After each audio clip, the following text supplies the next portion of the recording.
Hello, hello. Welcome back. Sorry for the delay. I was making sure everything is all set up again. I changed some of my audio settings, so please tell me if I'm too loud, too quiet, who knows. But cool news this week, we finally submitted our Steam page for Elixir Emporium, the game we've been working on the last however many months now it's been. It's not what we're going to work on today, but let me show it off real fast. And let me turn back on all these things in OBS. Let's see, what do we got here? Dock background. Yeah, so we've been working pretty hard on Elixir Emporium. We got all the systems in place a couple months ago, and we've just been kind of polishing up the experience. We still have a lot more to do, but we got a lot of cool stuff, and it's pretty fun. Hopefully by this time next week we'll have a Steam page for it. It's still in review, but while they're reviewing it, I've just been kind of polishing up some little things, and figured I'd take a week and reopen You Are Not Alice, which we haven't been working on for a while now because we've been working on Elixir Emporium, but over on itch.io where you can play it, we actually have a lot of people still playing it, and you can play it as well if you head on over to chromagolem.itch.io. It's You Are Not Alice here. You play it in your browser. Basically you are a hacker who's taken over a low-level intern's computer at some big corporation, and your job, your goal in the game is to talk to all of her coworkers as if you were her, and send them the virus file that you used to infect this computer, and if you convince them to run that file, you gain access to their computer as well, so you can then jump over to their computer, talk to their coworkers, and you kind of spread throughout the whole company network that way. We had a lot of people leaving comments on some things that they wanted added to the game, so figured we've got kind of a free week this week while we're waiting for the Steam review to go through, so might as well jump into that and make sure it's all up to date, make sure it's looking good, and maybe throw in some new features. We've got, since we built it, we've since built our own API over at chromagolem.com for AI in games. So I don't think this is actually using this API yet, so we're going to update that as well. We got a placeholder here, but I think this was an internal build that I was testing about 6 months ago. So we're going to update that to use our API as well.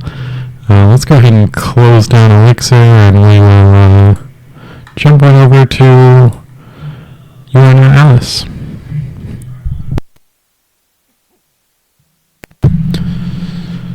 And my chat is not loading in OBS, so let me actually load up the stream so I can see chat as well. Intense echo. Oh no, okay. One sec.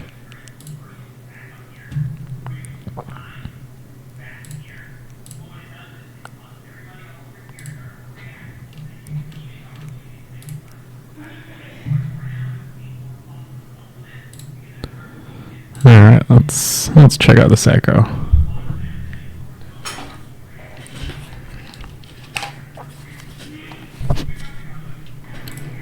There's a TV on in the background.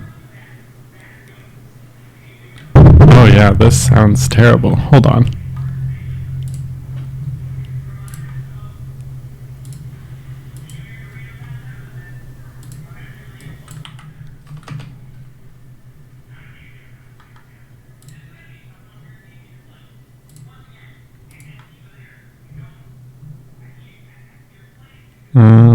Let me try this real fast.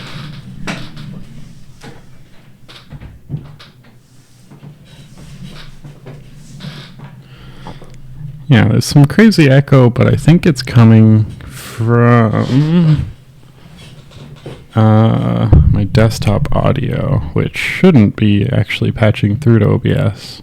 Let me turn that off. Make sure it's all good. Is the echo gone now?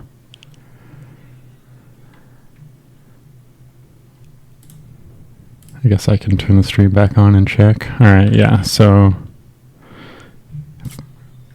I feel like OBS always turns desktop audio back on. I have no idea why. I think we're good to go now.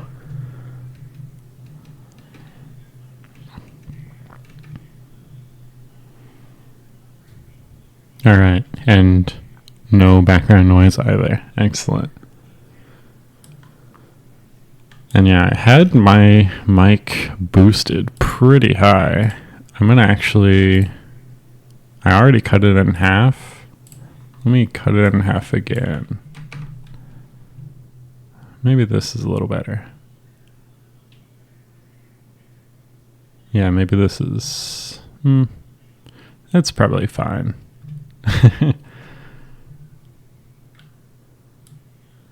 Thanks for pointing that out before I got 30 minutes into a stream. Good thing I wasn't muted. Or maybe it would have been better if I was muted. Either way, I hope it's all sounding good now. We are going to jump into You Are Not Alice. Let's see what we got here. So I'm just going to play it first, make sure it's playing. Might take me a second to jump back in. Got to remember all the configuration and setup and stuff. But I'm pretty sure you have to start from the start screen. Great. And then that will knock us over to the cinematic screen. And I feel like we were working on the 3D world briefly. So I want to make sure we're not getting kicked over to that after the cinematic. We want to definitely go to the 2D remote desktop viewer. While this plays through, maybe I'll set up some quiet background music.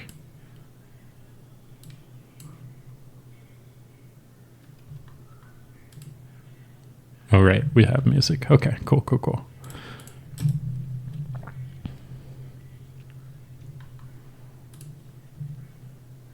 Yeah, that certainly looks like 3D. So let's go double check our cinematic screen, cutscene controller. There we go. Scene to load after cutscene. We want remote desktop viewer. Cool. So that'll dump us over to the remote desktop viewer. A background will load in. We've got a big old canvas full of our stuff. And we have prefabs for all of our application windows. So I think we are all set up now.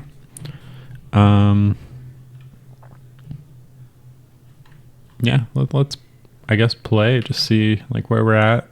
It's probably the best way to jump back in. And I'll talk about how the game is played as well.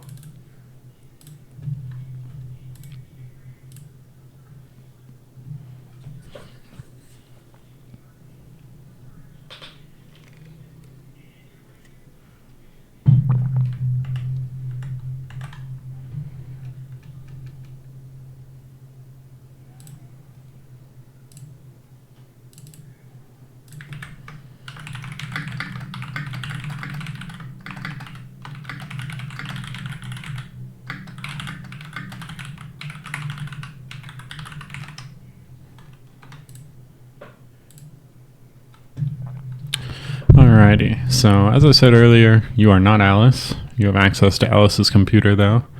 You have full access to read all of her files. You can talk to her coworkers, and there's a special virus.exe file that you can send to their coworkers, and you gain access to their computers when you convince them to run it. So all of the coworkers are powered by AI. They all have their own backgrounds. They have their own like training and suspicions and how good they are with computers, stuff like that. So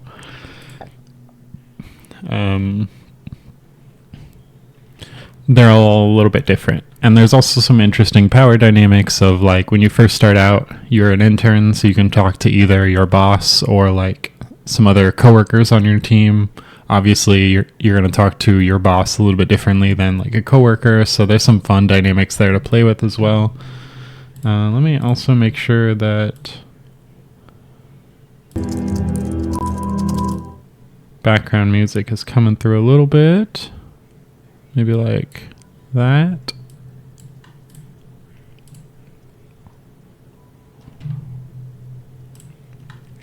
And yeah, this is a very open world social engineering sandbox game right now. There's not a way to win. There's also not really a way to lose, but there's enough content in there that you can make your own goals and see what you want to do. And yeah, you can leave some comments if you find some fun ways to play or not. So would love to hear it. This is Alice's computer. You've got the applications window for just the applications we built so far. On her file system, you'll find your virus.exe file. That's how you send it. You just drag and drop it into conversations with other people. Let's check out file browser first. So all these are generated with AI as well. So every employee in this company has their own file system that gets generated when you first start the game. We generate all the file structures, and then whenever you try and open something, it'll also generate the file contents as well. So got a nice little animation there to decrypt it while it's actually generating those file contents.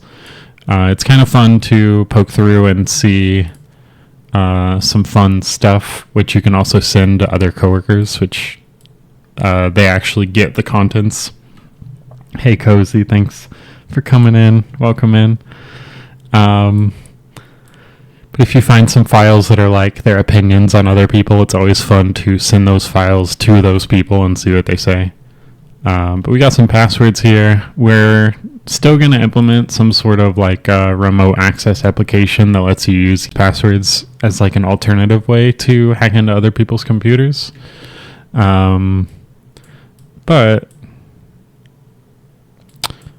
they're all there to access for now. Let's see here. Things to ask Bob. So that's probably a great example of, if we hop over to Corp OChat, which is this company's very outdated Slack.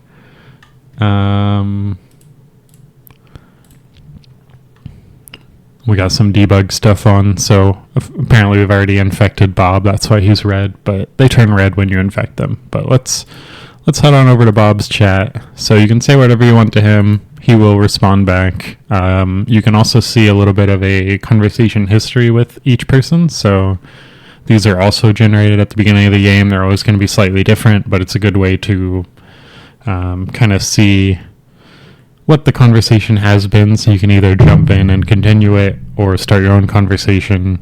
You can kind of see the writing style of each person's that you're jumping on their computer on. And it's a good little bonus if you want to go the extra mile and be extra convincing for someone. But let's give an example of, let's send over things to ask Bob about. Let's just shoot that over to Bob. So he should have the file on his computer now. So if we were to say, how about question number 1 first?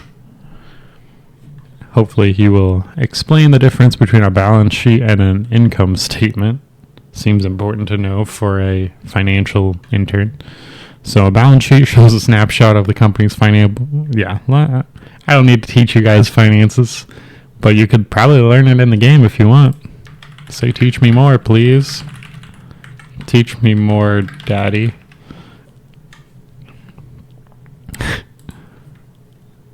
Yes, please. So, it's open-ended conversations with effectively NPCs, which we actually took a lot of this over to Elixir Emporium. That's kind of the same system for how we interact with NPCs in that game, but it's the open world 3D game, so you're running from NPC to NPC, and you can give them items instead of files and so on. So, there's conversations to be had. Let's just say, okay, actually we've already infected Bob. Let's head on over to Carol. Let's try and infect her real fast just to see how easy it is. How's your day going? My day is going, I think. Haha, need any help? I could use a hand with organizing financial reports. Okay. Hey Carol, I just found this awesome tool for organizing financial reports. It helped me a lot.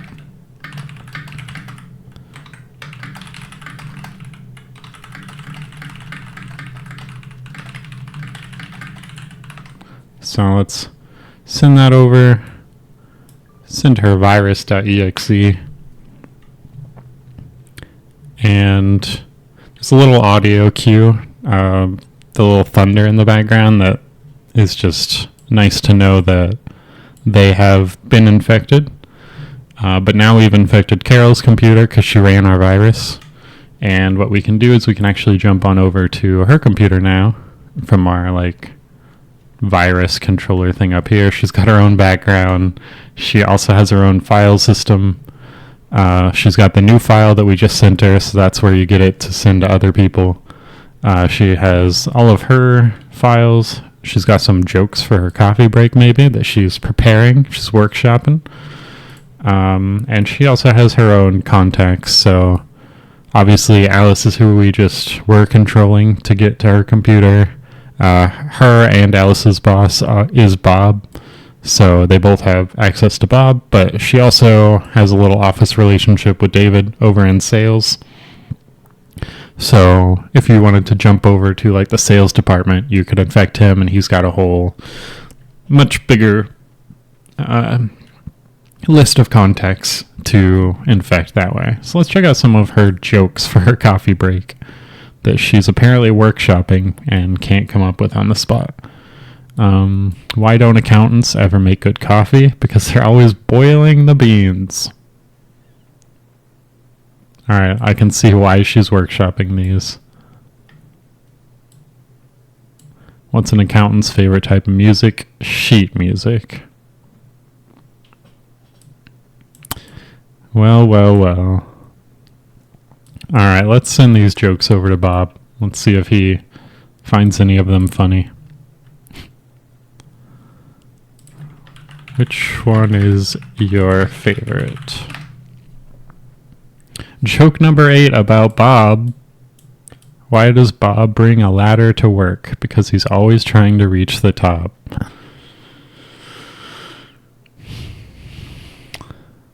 Alright, well, let's infect David real fast, just so I can show off that there are more people in this game you can progress through. Each department has kind of one person that has some sort of other relationship with somebody else in another department. Otherwise, it's coworkers, but those sort of non-work relationships are an easy way to jump from department to department. Hey, David, I made you something. Hope you like it. Sending it over now.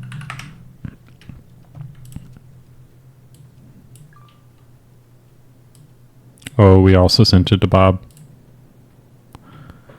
Alright, let's see what we got here. We got his icon slowly turning red, which also tells us that he has run it, but we're still generating his file system and everything. Cool. Easy peas. We'll have some difficulty settings later, but, it's easy to jump from them real fast when we're in the dev mode. Alright, so David obviously is new department, so he's got new people. Each of these people will have people, and so on. It basically doesn't go on infinitely right now, but could very easily go on infinitely. We could just generate contacts the same way we're generating files and contents. But that's basically the game. Talk to whoever you want, say whatever you want, infect everyone. We could add achievements for like infecting everyone or infecting everyone in the department or getting to the CEO in the fewest amount of jumps or whatever we want to do. But one thing that I think I'll tackle this stream is a lot of people have said that they want to be able to rename files. And I think it might make things a little too easy, but you know, we can always increase the difficulty to compensate it. But what we're going to do is we're going to just add right-click menus to these files, and we'll add a couple options of like open, rename, maybe delete, and then we'll just do a little dialog box for the new name of a file, and we can rename it that way. So we'll build all that, mostly UI heavy, but I do want to kind of dig into how we are generating these file systems and files, because I want to make sure that it's kind of two separate databases of knowledge, and we need to update them both basically. So I think maybe let's start with some of the UI. We can get it looking good, and then we can go in and make sure it all works. So I think now that we're not going to have the beautiful rain sounds and typing sounds, I'm going to put on a little background music. So 1 second. Let me make sure it's all, again, coming through just fine.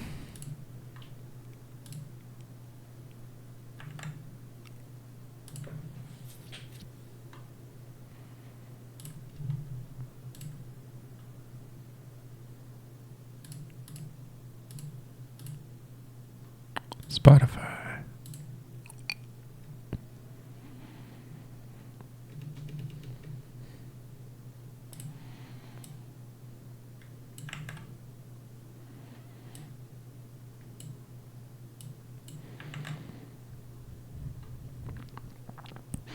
And I think I can set up a little, let's do this over here so I'm not ghosting y'all.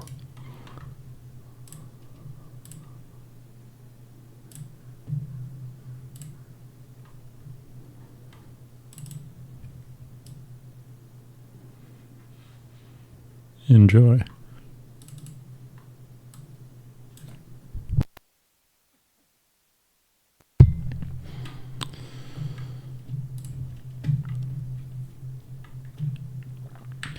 All right, so we're going to be working in the file display, probably, for the most part. We also have the folder display, which is what shows, obviously, the list of folders and files.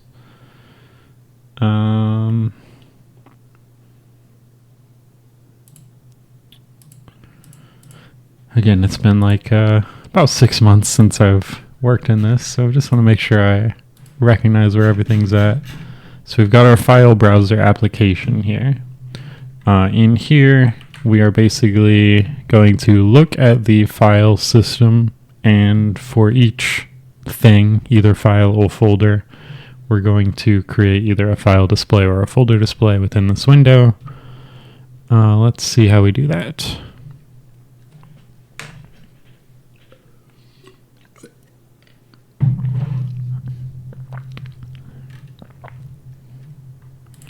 So we're grabbing who we're currently logged in as, navigate to their home directory.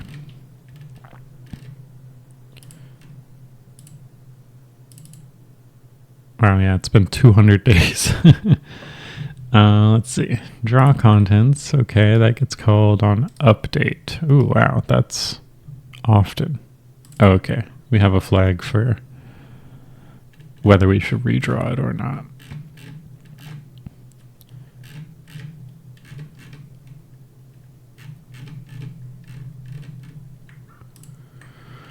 Alrighty, so we clear out all the files and folders we currently have drawn. For each folder, we draw it, and for each file, we draw one.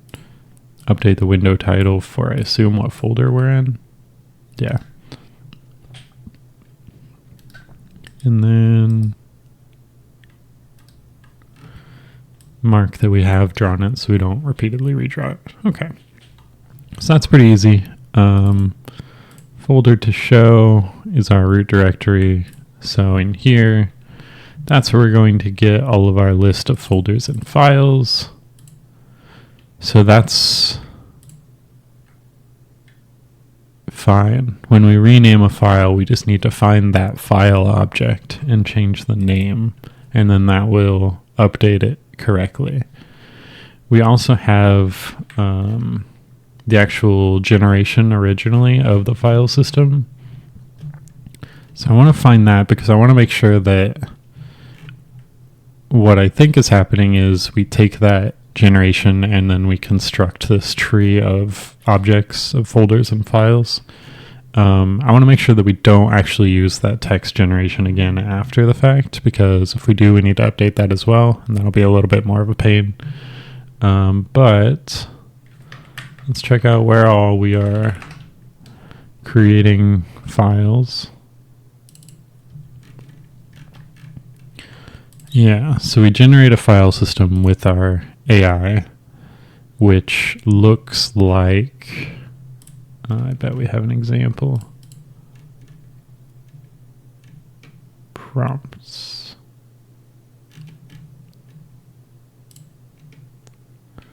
File system creation, yeah, it's going to look like this. So I wanted to make sure that if we were to rename like accounts.txt, we didn't need to actually go rename this data somewhere where we've generated it if we stored it. But it sure looks like we generate it and then we are creating this tree of objects. So the objects are the only thing we need to update, which is good news. So all we got to do is decide how we want to structure our right-click context menu, because we want to put it on both files and folders, but maybe we want different options on both. So let's start by just doing things with the file display, and we can either reuse that script on folders and maybe enable or disable options, or we can just do a separate script over there if it's easier. We've got our file display manager script already, which we can probably just add a right-click event to show our right-click menu. Looks fine to me. So let's go ahead and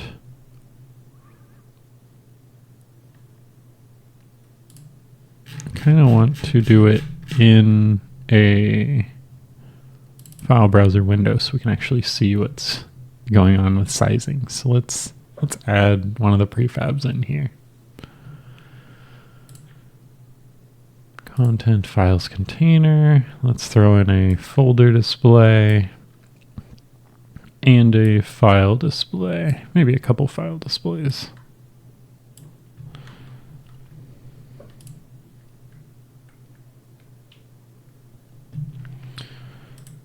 So now we can open this prefab in context and we can see it in the background, which is a lot nicer. And we can say, right-click context menu, go ahead and start crafting. So we'll do background, nice grayish background, I guess.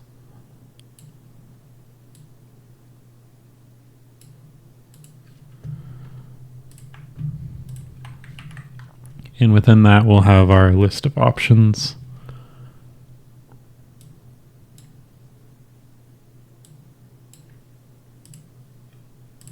It's actually...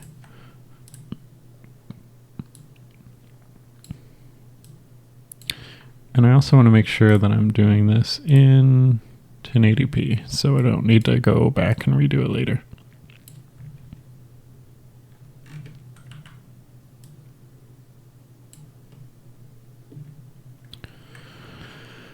And I guess we can position this to wherever the mouse is, so we'll just set our pivot point on the top left so we can have it anchored to mouse at that position, but we'll show it wherever. All right, so let's create some options. We've got open. Let's do a little parent for them.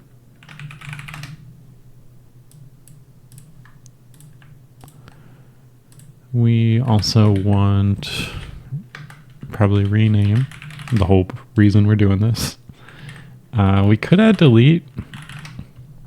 Don't think there's any reason not to. To move files, you just drag them into a folder. What other stuff is there? Can I just... Properties, maybe?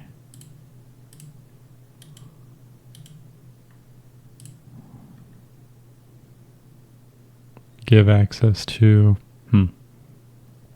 I guess I could create new stuff, but... Yeah, we can just... We'll start with these. So we're going to do a vertical layout group on those. We'll set auto sizing on all of them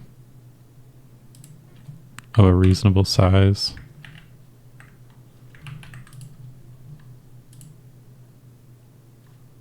Oh. Right. Control child width and height. And let's do some padding. Maybe 4 all the way around.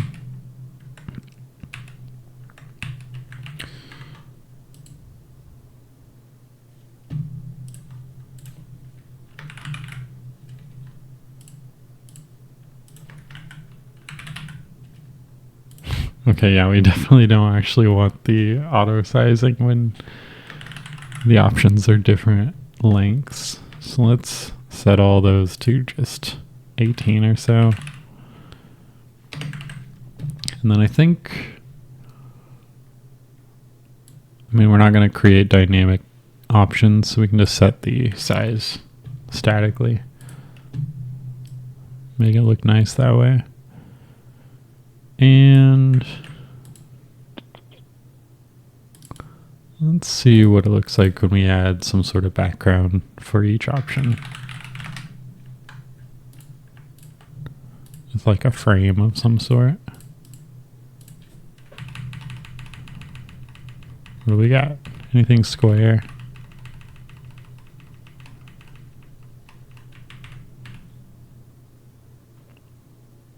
That could work.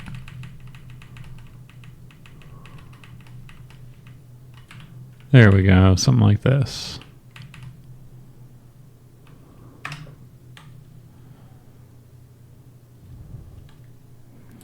And we can even make it like a highlight effect that's only showed when you hover over it.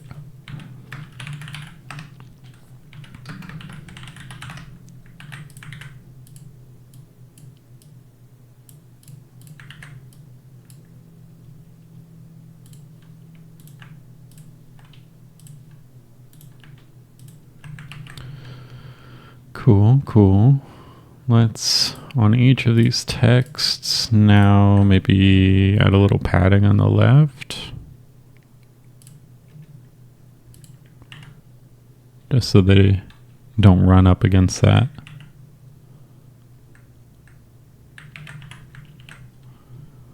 And when we show each one only on hover, that'll, I think, look nice. So let's add a... Do we want a context menu controller here, or do we want to just control it all from the file display manager?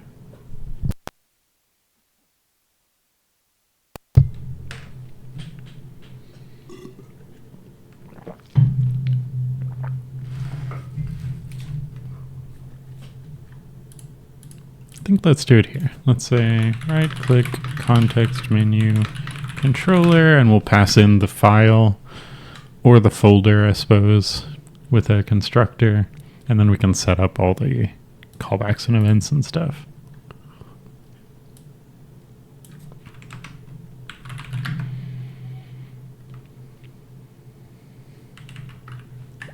Do we have a common parent class between file and folder? We do not. Let's actually... Let's not create that yet, but probably be nice to have like a file system object or something. Maybe we will add that real fast.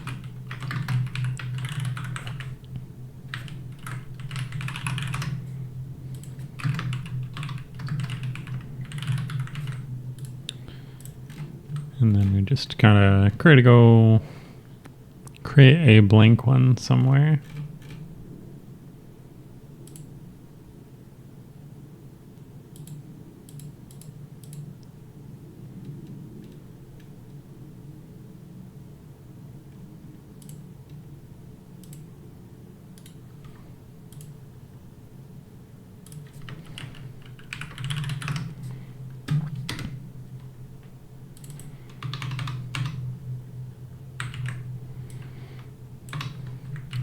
And then I guess we can hoist up our name.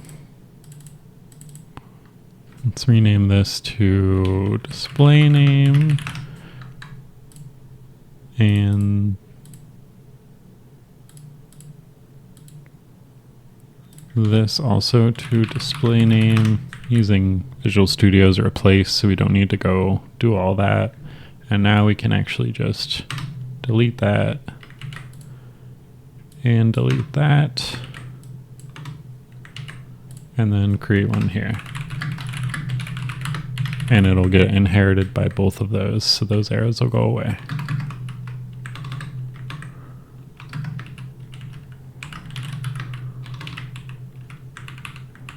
And we're going to give it a terrible name just so we can see it in case it shows up, to make sure. We should be setting names on everything already, but might as well set that default. Cool, all the arrows are gone. Now we have both folders and files inheriting from an object that has a single name, which lets us say, here's our... Dimitri says hi. And wants my food. Object is, what do we call this? Target FS object. So now we can say public void create context menu for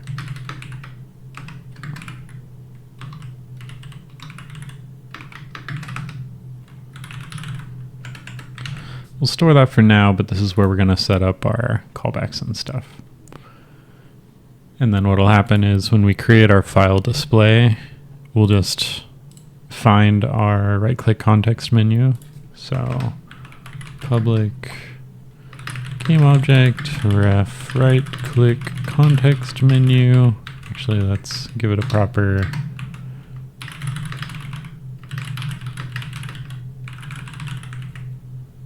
Did it not compile? Why is this gone?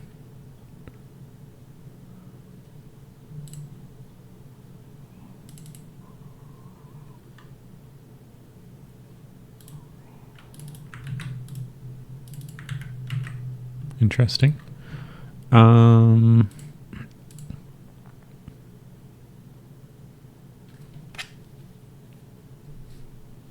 That's fine. But what we'll do is just say ref right click context menu dot tar this for linked file. And we might need to move this a little later on in the life cycle, because I think since that's in awake, it's going to get called here before we've actually set the file. So let's actually create a set related file function. And we can do that and also set that up. And then here, we'll just use that function instead.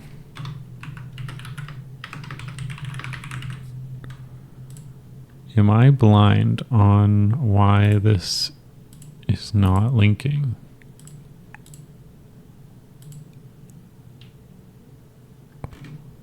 I don't have any like binaries set up. Oh, maybe I do.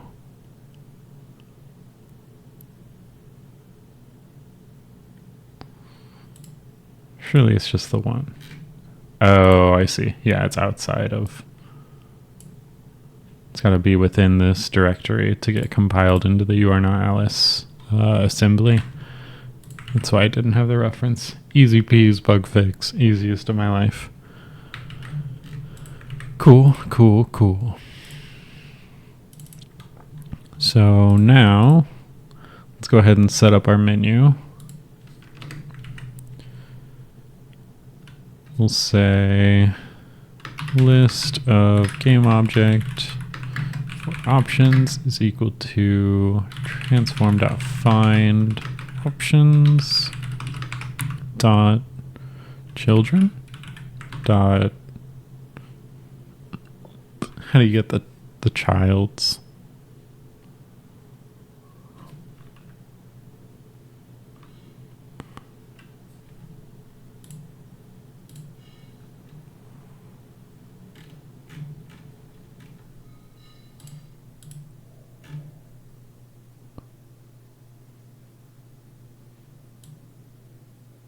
Just enumerate over transform. Okay. So we'll say options container.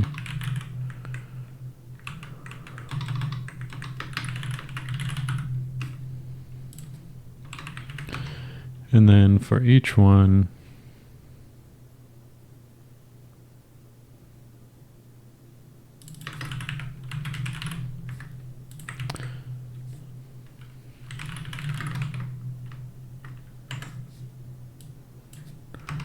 we will say child.find hover effect dot game object set active false. And these guys have TextMesh Pro, which is a, you know what? This is a terrible way to do it. We'll just give each option its own script that has its own callbacks and iPointer event handlers.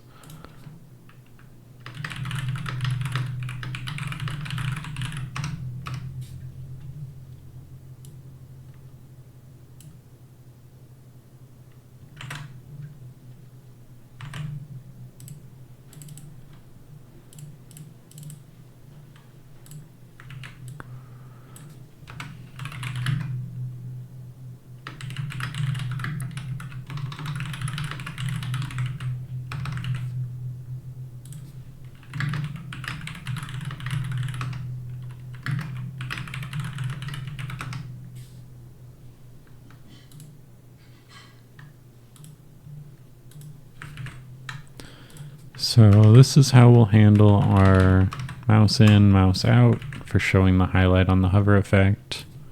So let's also have a public game object hover effect. On awake, we will set that to false. And on pointer enter, we'll set it to true or enabled, and false on pointer exit.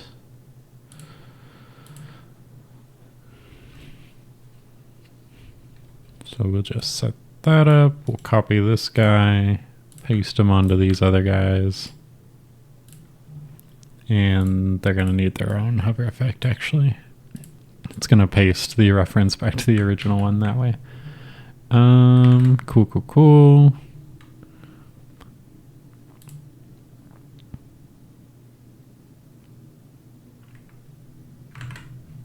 So I think everything is all linked up now.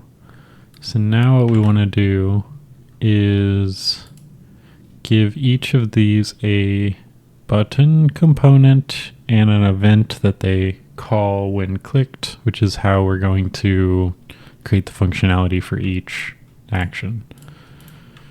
So let's do button on this guy. We already have open. So let's go figure out how we are doing that. I think it's on object or file controller maybe. What do we call? This is our file display manager. How do we open this? Interesting, it's not here.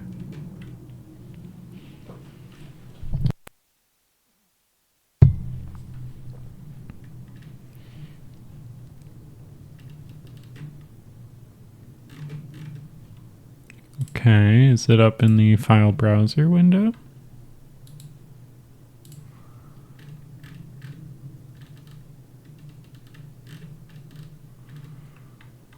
Draw contents for each one. Okay, we're setting the callbacks here. And we're just using open file, which is on the file browser window manager, I assume. Yeah, so we need a reference back to this guy. Do we have the singleton class? Here we do. Okay. So what we're going to do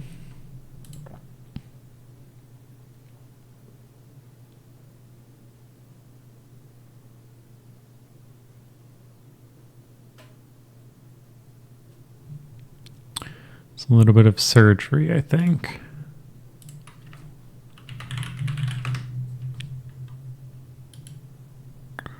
We're going to create a operating system service.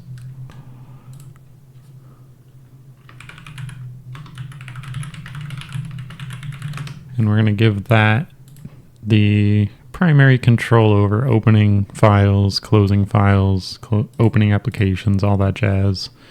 And we'll make it a singleton that everything can access. And we'll just yoink our open file. Is there anything that we need? Okay, this is what's managing. Yeah, this is doing way too much stuff. So we need to rip out a ton of stuff, but I kind of want to rip out the bare minimum amount of stuff for now. It's still a lot of stuff though. Where is all this referenced?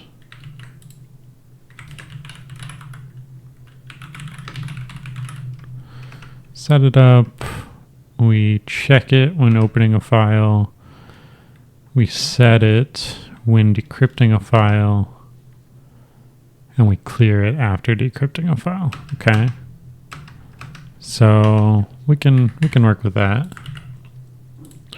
We'll rip this out over to here.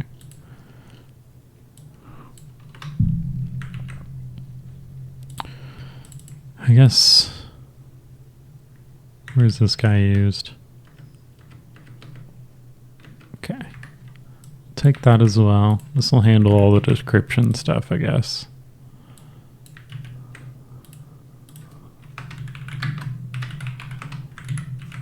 So we initialize it here.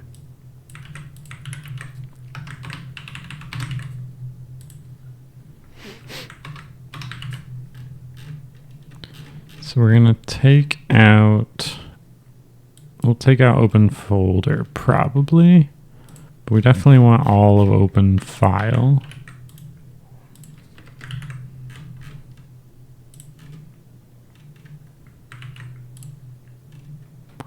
And finish decrypting file, because that's the other half of the coin to this, which basically starts decrypting. Okay, so we need to set our audio player set to, how are we setting that over here?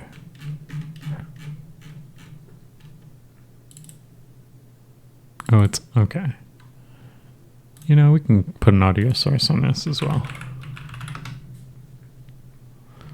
Although we should Just make sure that we didn't do anything funky on this one. Audio source looks pretty default.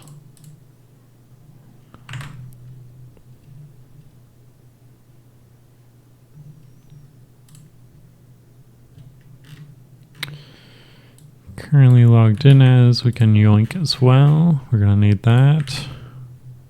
That is a, what class is that? Corpo employee.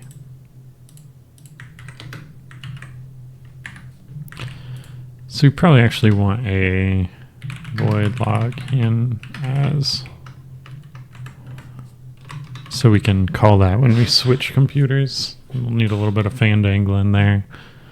But I'll also grab our audio source.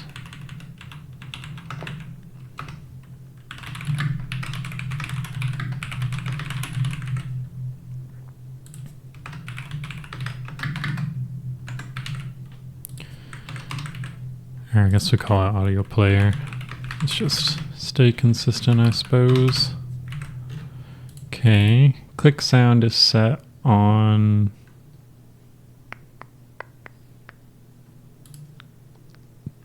the file browser. I think we'll actually bring that back to the file browser.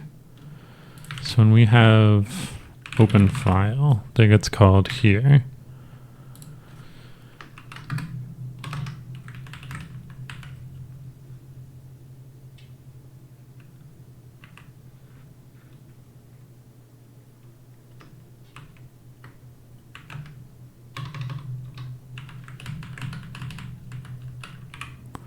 We'll call our operating system service.instance.open file.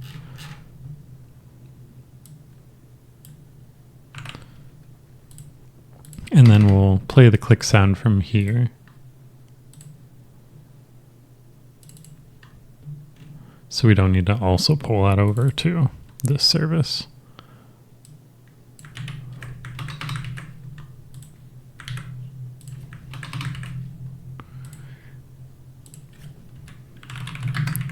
We're just working through all these errors. It's going to need to be public too. Okay. Decrypting dialog prefab. We'll need to set that. We'll steal that. Bring it over.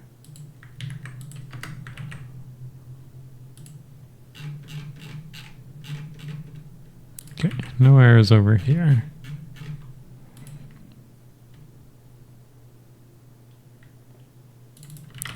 Move this to start.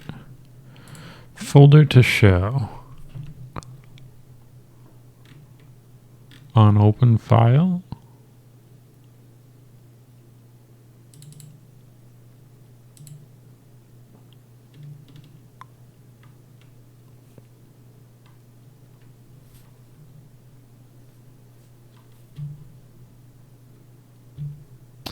Why do we need the full path again? Just for the title of the window, I guess.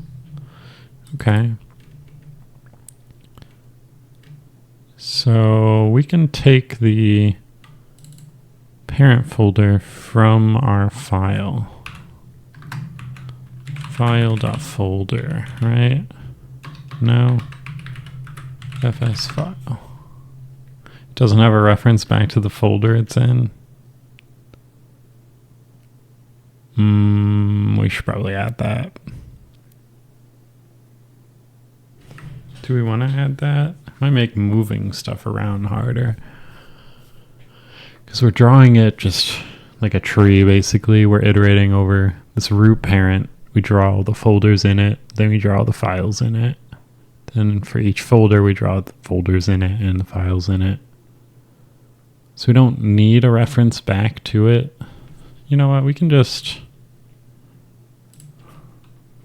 show the file display name. We don't need a parent folder, right? It's just for the display.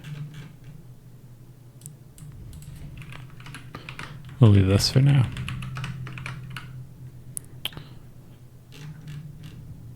Where do we even use full path? Here.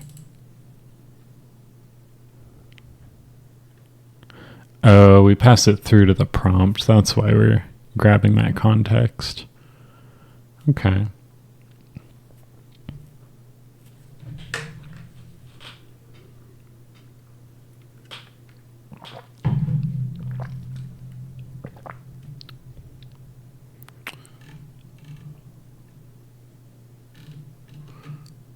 Well, our options are really...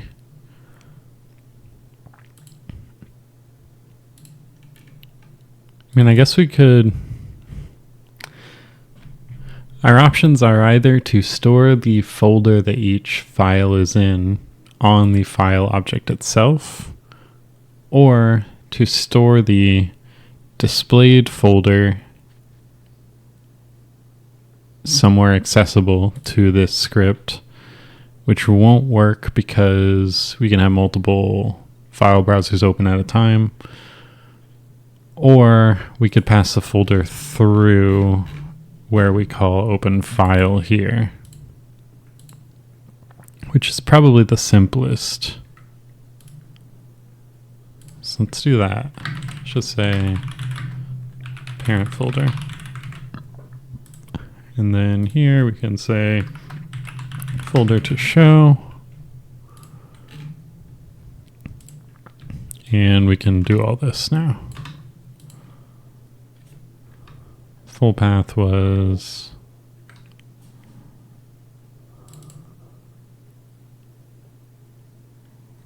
what did I change here?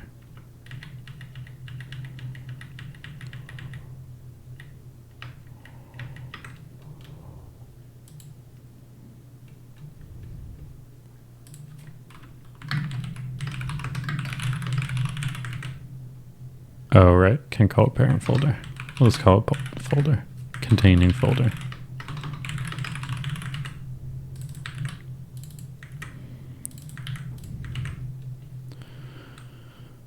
Okay, so full path gets the containing folders display name and then keeps trying to go up the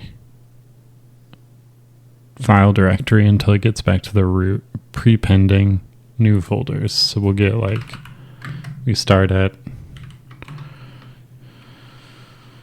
images and then we go up a directory to get like office and then Bob. And then our file is that, yeah. Okay. Cool. We need to include link to get select. Using link.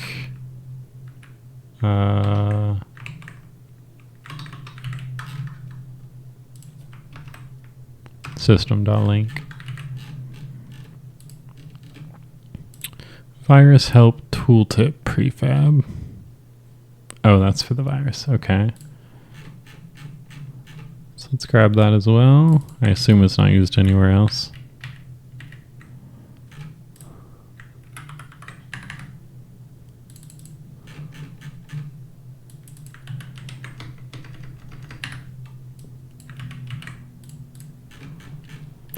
Probably doesn't need to live here, but it can, I suppose. For now. Cool. Open file. Oh, right.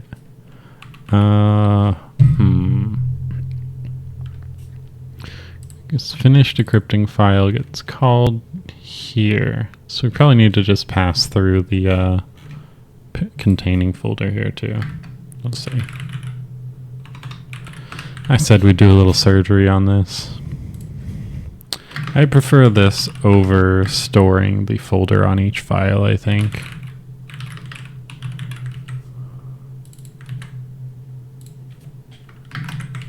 So all this does is, this is a callback that gets run when we start the decryption of the file. Basically, when we're trying to open a file, if it doesn't have contents yet, we kick off a routine to generate those contents, and then when that routine is done, we call open file again. And since we called it originally with the file and the folder, we got to call it with the file and the folder again here. Cool. So this all looks working. We still need to set all these new references, but we've kind of ripped out a lot of the stuff from the file browser window that didn't necessarily need to live there. The stuff more for like the operating system calls that the file browser window can trigger but doesn't need to own the knowledge of how they work.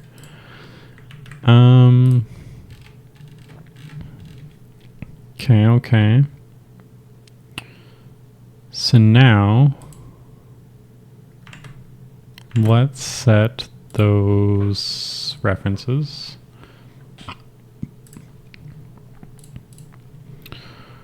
So the audio source can be that. The done decrypting sound. I should have checked to see what clip we were using, because it's going to be gone now that I deleted it off the file browser thing. But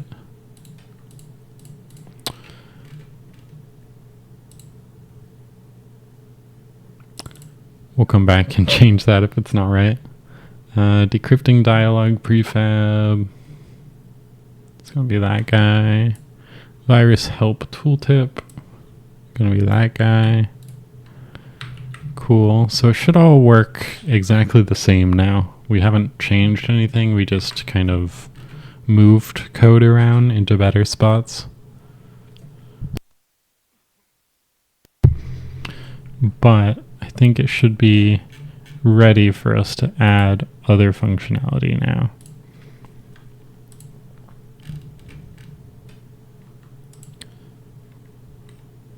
So what we can do is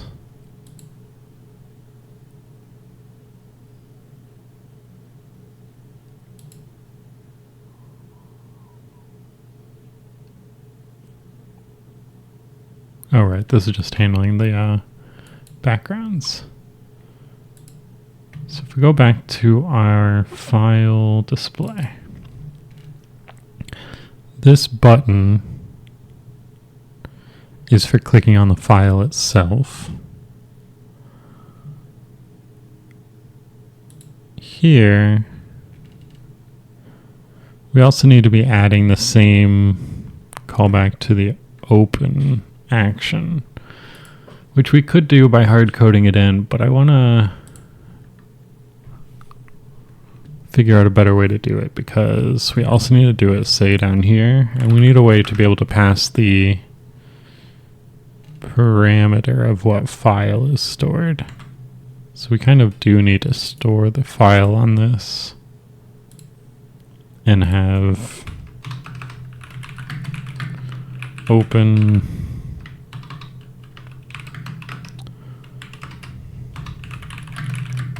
rename or start rename, show rename dialog.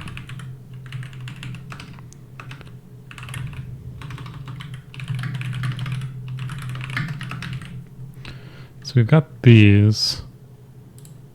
We can add them to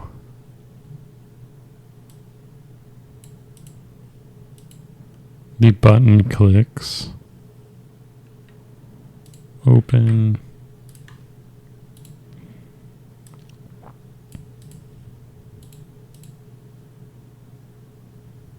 Show rename dialog and delete.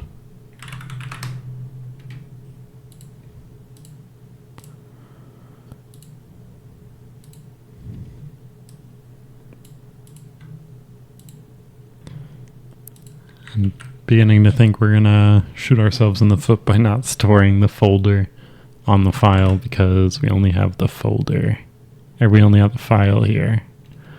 But it's fine. We'll figure it out.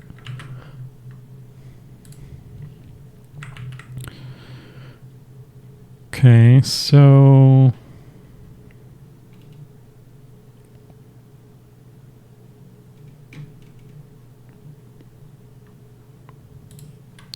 let's get our open working, which should be pretty easily, but is the immediate problem of we also need to know the folder, because of this.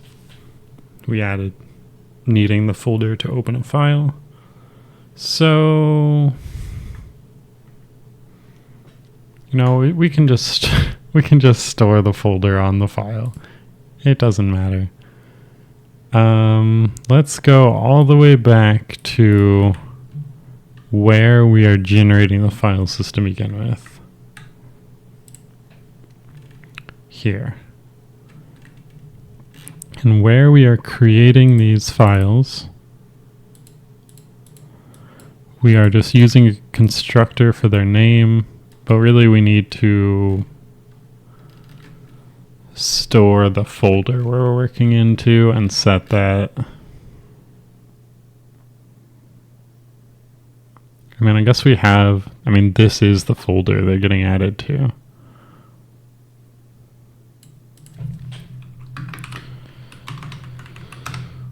So what we'll do is fs file, we'll say public fs folder parent folder equals null.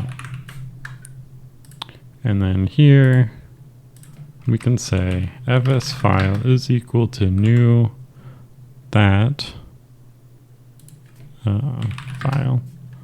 So we add the file here.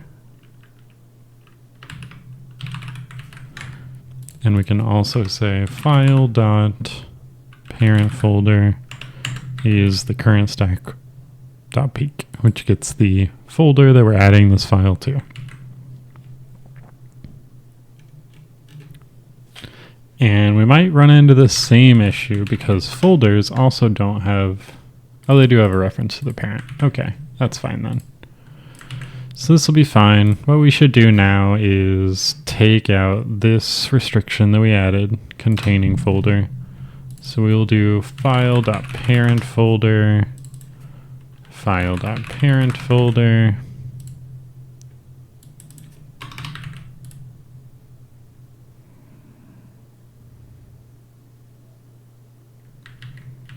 .parent, because we already have the actual parent folder's name in the path. Here we do file.parent folder. We remove this, basically undoing everything that we did because I did it perfectly the first time, obviously. And finish decrypting file. Don't need to pass the folder through anymore. Cool. And now what we can do is say when we click on the open action when right-clicking on a file, it will call this open method, which will have a reference to the file, and just say operating system service .instance.open file target object, the object that this context menu is shown for. And yeah, that's an object.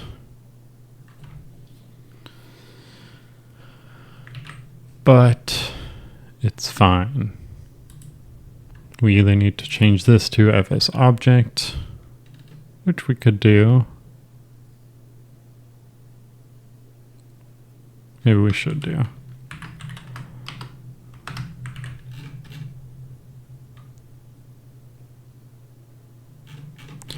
No, the other option is we just cast this.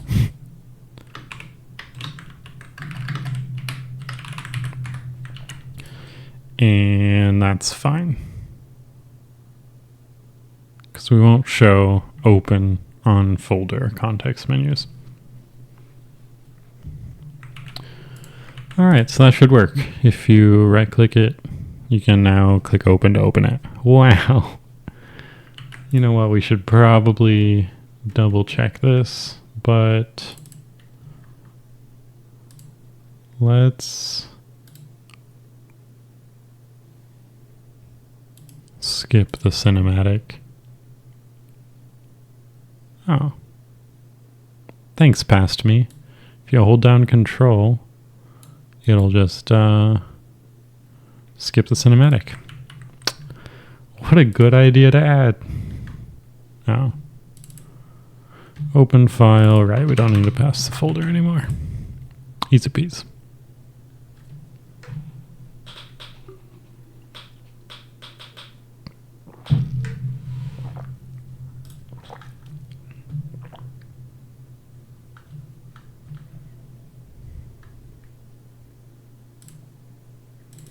So holding left control, I click. Ta-da! All right, we'll see what I broke. File browser, everything's broken.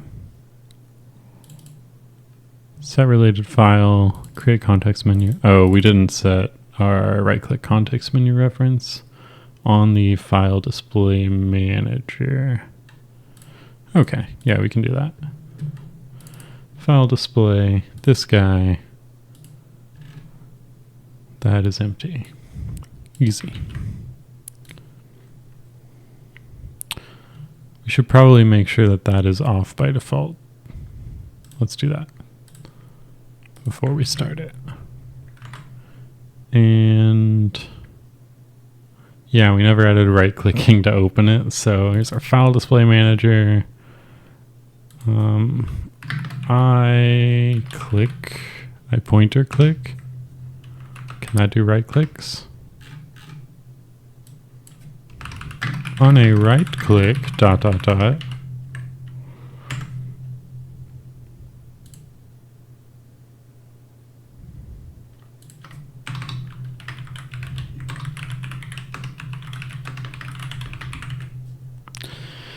And then I guess we still need to handle closing it, which is like the dumbest thing to handle ever. But we'll come back to that. Because obviously you want to close it when you click on an option, but there's also a bunch of edge cases of like, do you want to close it when your mouse leaves the little window for it? Do you want to close it when you open a different one? Do you want to close it when it leaves for a certain amount of time? Whatever. All right, file browser.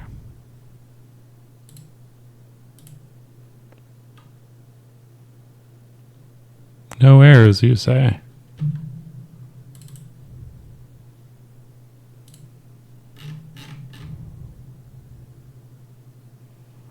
No errors, you say?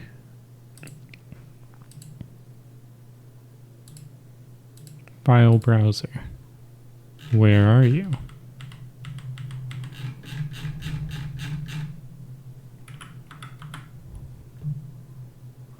You have a width and a height. I see that you exist.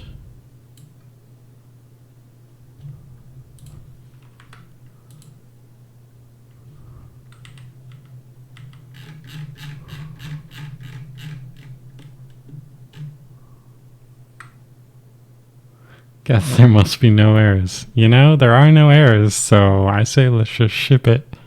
Looks like it's working to me. Huh. Where something drawing over it? Oh, you know what? Where's our background? Are you on top of it? No. File browser window.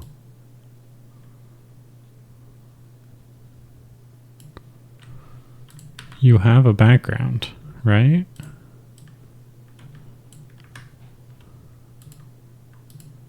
You exist, I know it. Canvas is rendering. Why in world space? That doesn't seem right. But you know what? We can roll with it.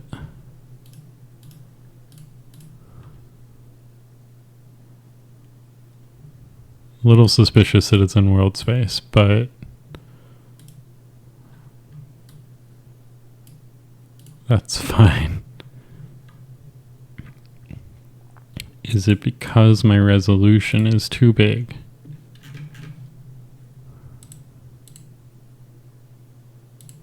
Do other windows work? They do.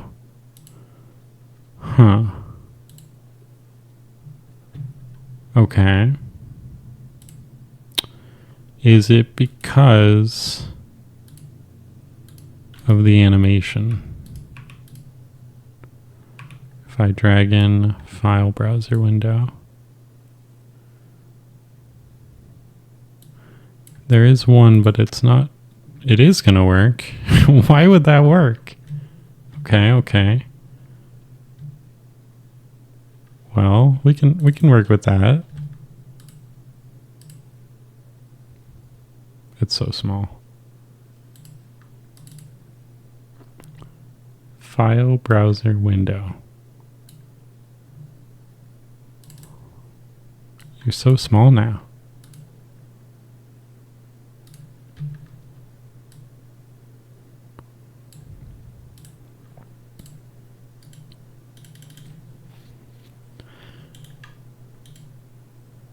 Okay, showing and hiding the right-click menu. Well, showing it works. The hover effects work. If we click open, we at least get an error. That is nice.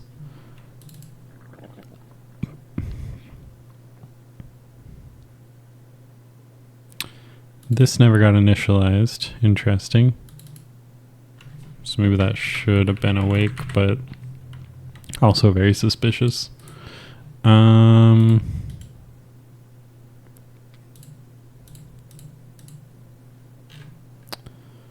Okay. That's a spirit. So we have, I mean, when the file browser shows, what we added does technically mostly work. So there is that. However, the reason it doesn't show is a mystery.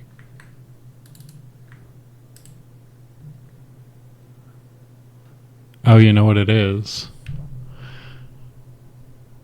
We skipped the cinematic, which is when a lot of the original generation works. So if you pretend to be thinking really, really hard and just wait for any amount of time until you get this little message down here saying got a generated file system, then they'll actually have a file system. I thought for sure that would work. All right.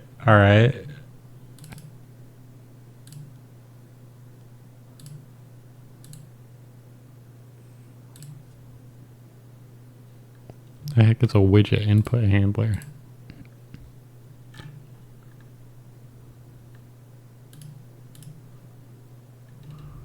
I don't remember this at all.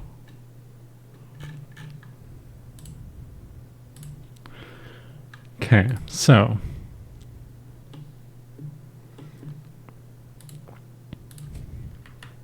file browser. Scale of 0. That's why.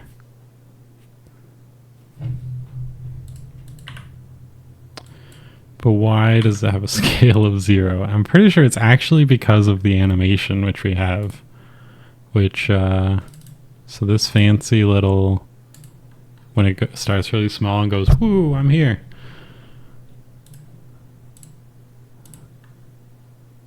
It starts out with a scale of 0 and scales it up. But why does it now not scale up?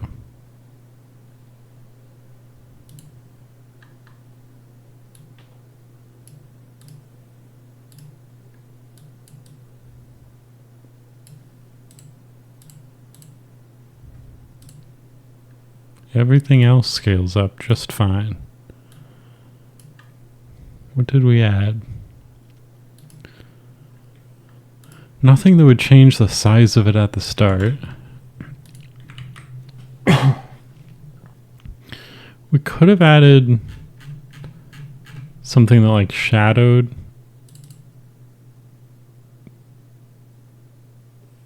Did we change this from awake to start? I don't think we did. But I bet there's some sort of, well, let's just look, I guess. So file browser window is not referenced anywhere apparently. So let's go look at remote desktop viewer, canvas, app drawer, app list, file browser. on click, clickable app drawer object handle click. Handle click here. This is where we create the window. We give it a random position in the remote desktop viewer. We do set the scale to 0 on purpose. And then we call UIWidget.show. The thing I literally just said, what is this? I don't remember writing this. Spooky.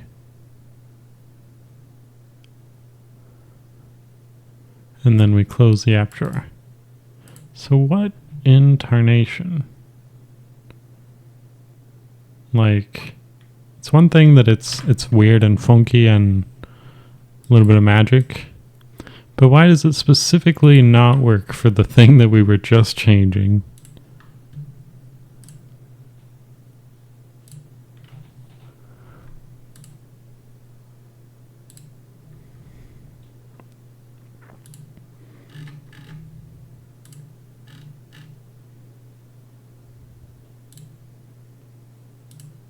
Oops. Don't mind my API key there.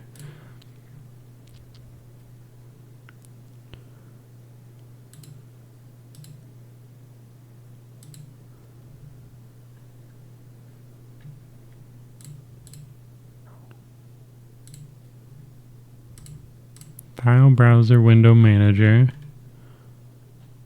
We just ripped out a bunch of data, which surely it doesn't need. We renamed some folder stuff. Did our setup a little differently and moved open file. And that's all. File display manager.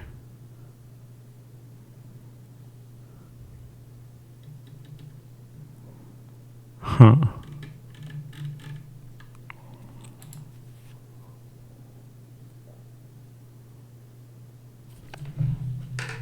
Maybe it's a feature. Maybe we don't need that application.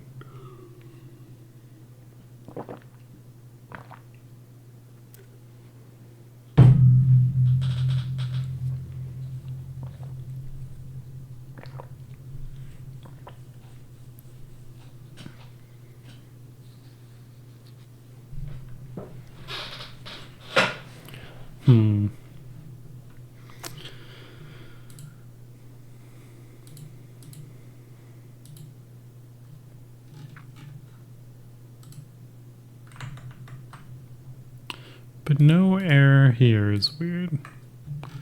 So that's what we're gonna do. Attach to Unity, set a breakpoint, make sure that this gets called. And then we'll trace through, see what's going on.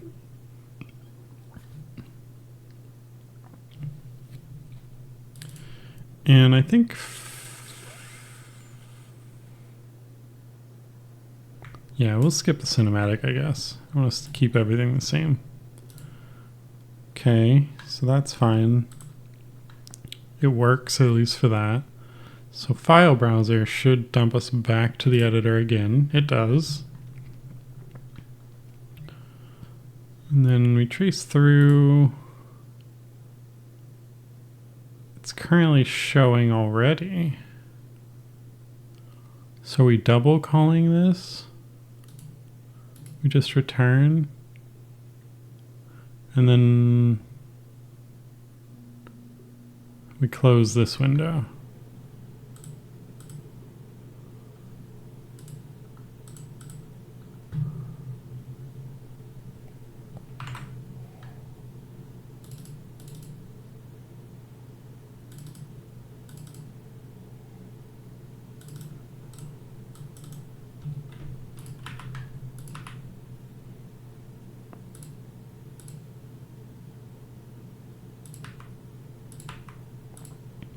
So this still has its linked window, correct? Okay.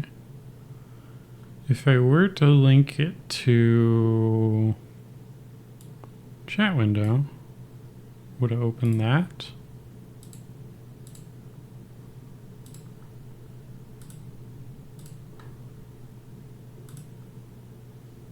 No. Oh, unless... No? Interesting. Oh, no it does. Okay.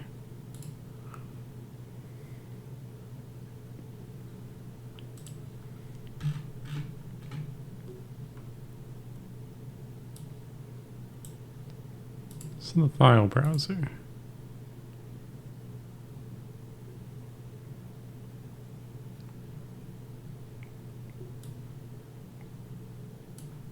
Huh.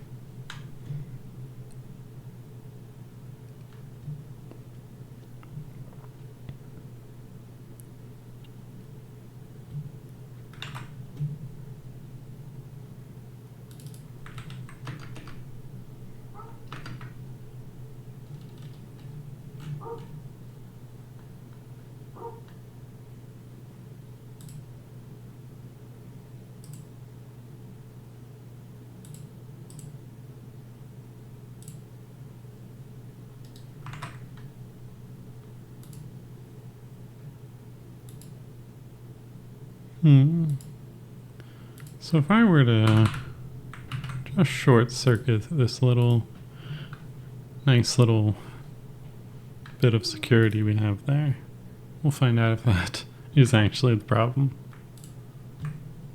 And we're going to wait a second for a little message that says we have our file system already, just to make sure that's also not causing issues. Okay, got our file system. File browser. Okay.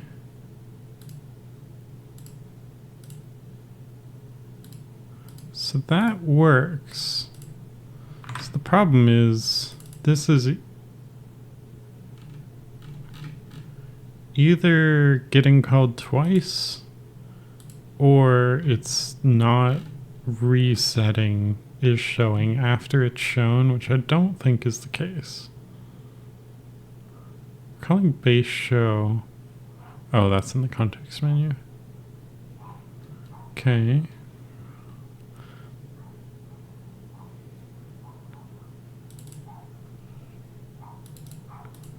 We are calling it again here, actually. Oh, that's for the decryption window. Okay.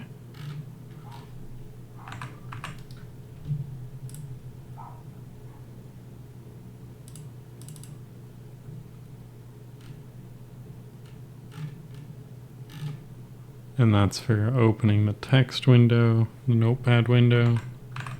Okay.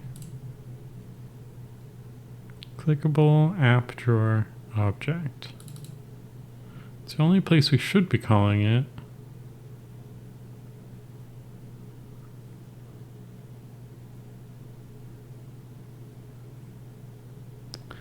But what about the file browser is different from all the others? That's weird. And also just suddenly stopped working. You know, I think it's fine for now. Like, we can debug this later.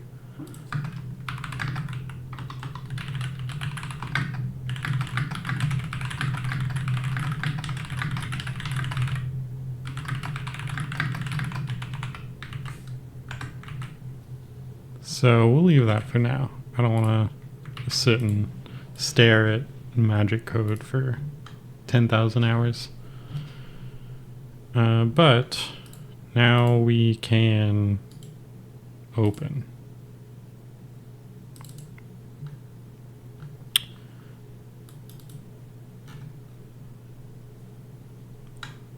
Operating system service is never instantiating. Do we have it? We do. All right, let's debug that real fast. Let's put this back on start.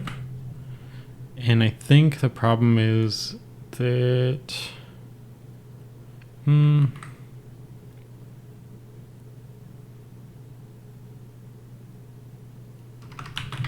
debug.log error. OSS starting up. Because here's where we're initializing it. So as long as this function gets called, which it should from the Unity lifecycle, we should get an error now. OSS starting up. Oh, you know what? Well, I mean, this shouldn't be used until we click open file. So it definitely shouldn't be null here.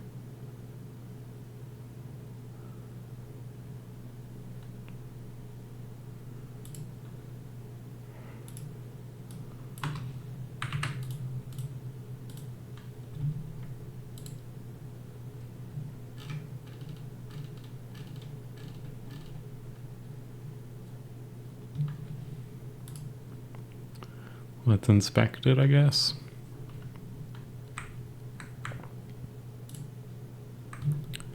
Okay, so it is initializing here. And now it is set to an empty dictionary, size 0. Great, it's what we want to see. I love that for it. Cool. We're back in the code. We open the file browser and it works. So now, if we left click on this,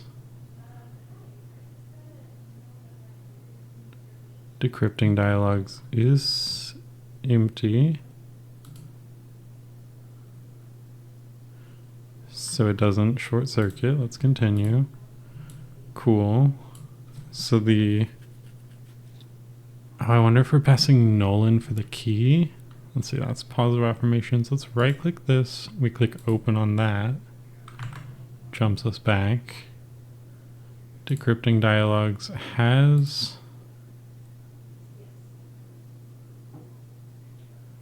in our existing one, but I would love to see the file name. Yeah.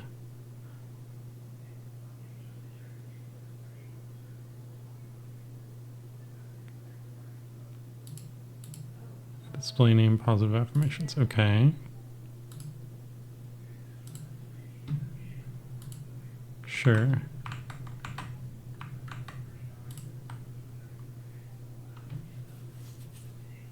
Okay.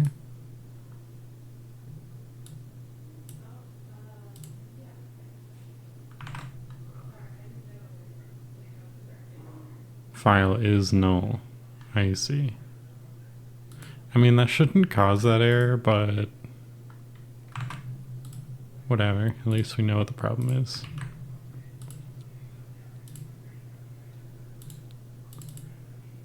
And I guess, yeah, that's literally what it told us the error is. But whatevs. Value cannot be null for the parameter name key. Sure, that is the key, blah, blah, blah. All right, so open file. Called from here, target object. Is this target object ever set? I doubt it. So context menu option controller is going to be set from the file display manager.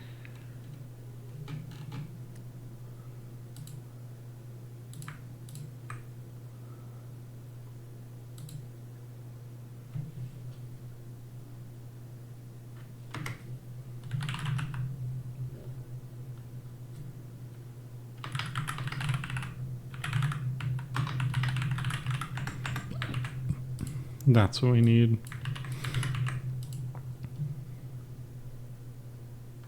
I think.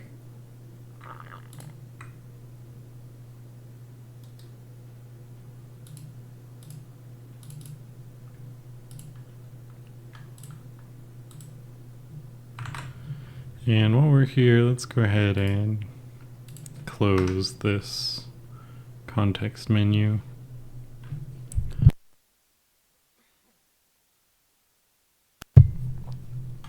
So we will do that by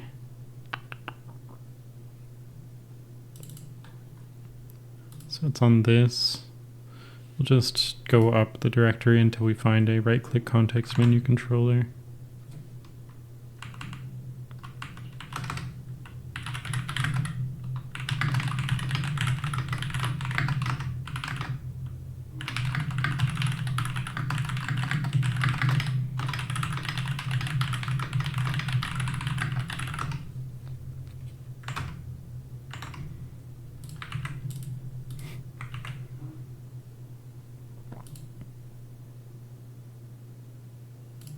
Sure. It's a janky way to do it, but we can do it that way.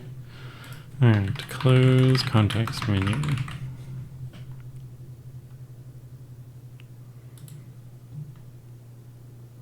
Let's try this one more time. We're going to wait for that file system message.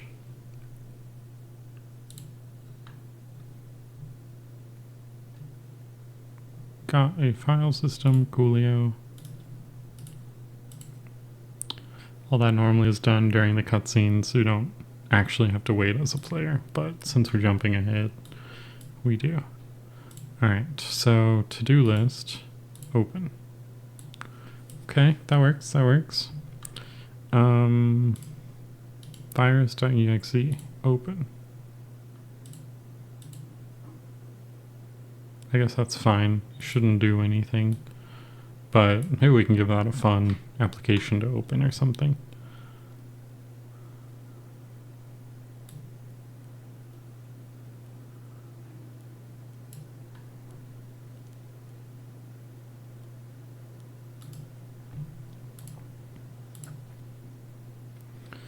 Okay.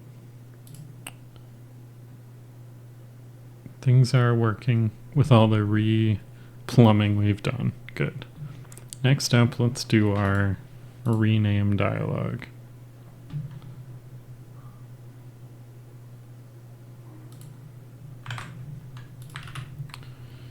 So what we're going to do with that is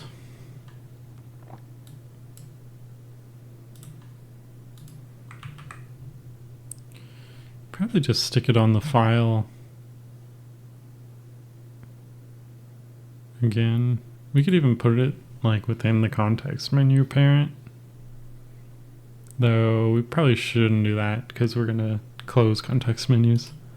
Let's say rename dialog.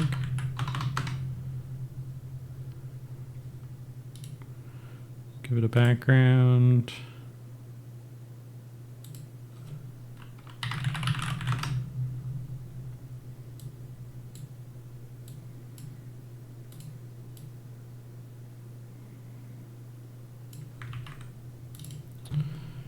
We'll say TextMesh Pro, file name, label.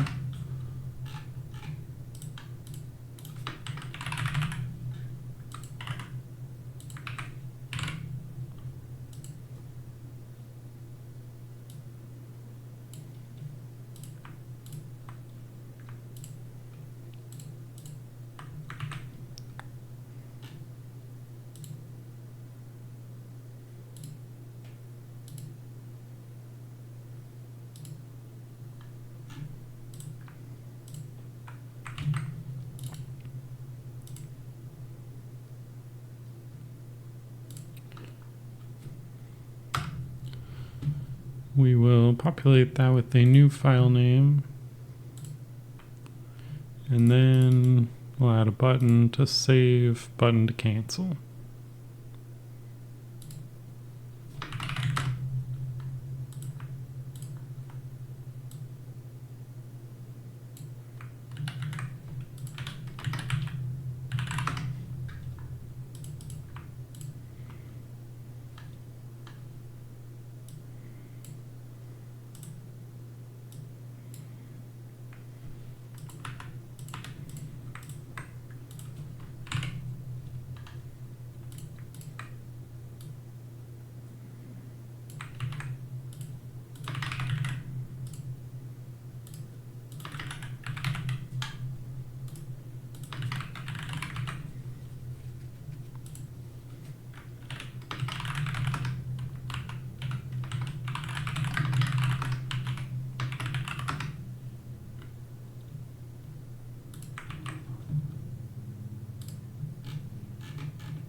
Alrighty. file rename dialog controller.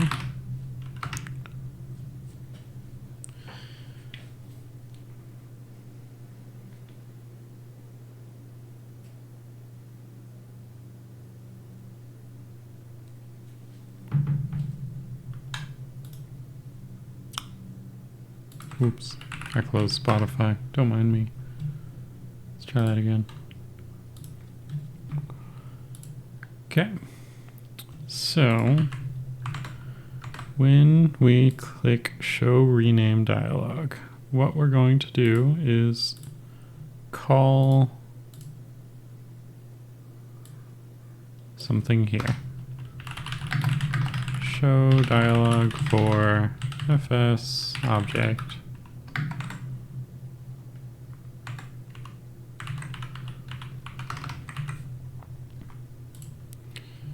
And all we need to do here now is add that button, call back. Show rename dialog. We're actually going to do this guy.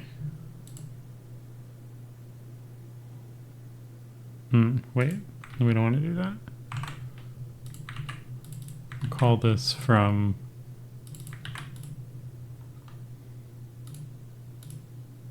here.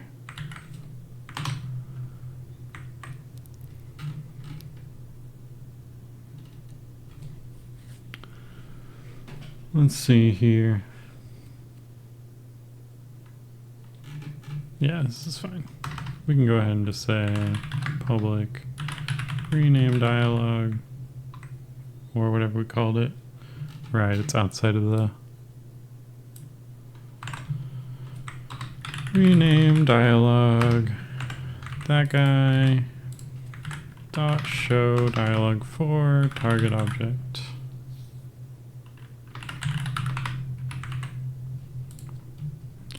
Cool.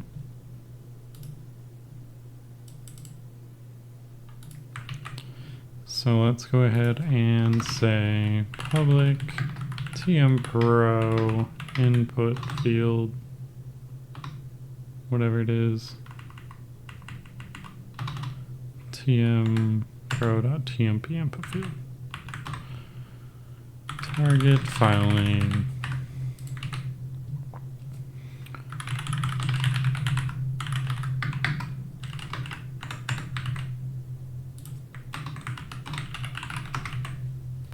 So now we will have callbacks for the rename and cancel buttons that we can call from those buttons. So complete rename, cancel rename. This guy will just disable our dialog. This guy will do fs object, or I guess we'll store the object.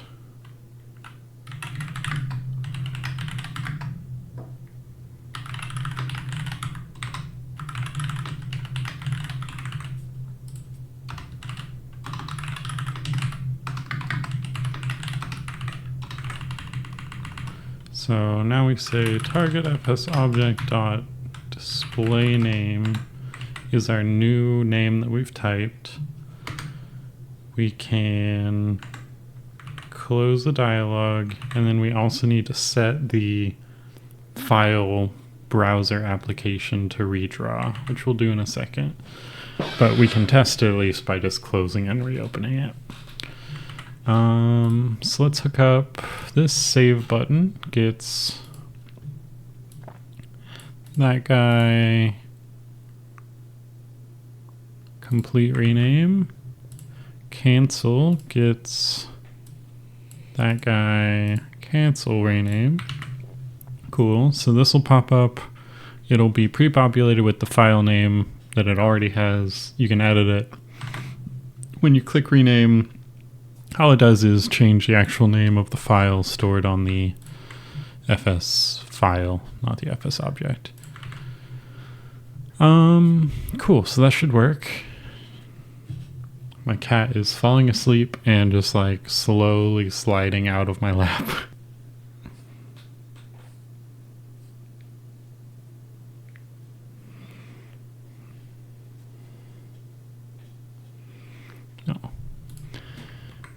Okay, so let's kind of recenter this a little bit more on top of the actual file. Guess we can test it. We need to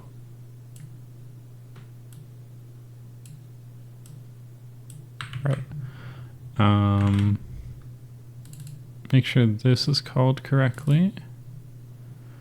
Looks like it should be. This will also close the context menu when you click that option. And yeah, let's give it a shot. You want to see the baby. You know what? Let's see if we can make this happen. Oh, my cord's not nearly long enough. Oh, no. Dimitri, can you... Oh, let's do this. Mr. Guy is just dead.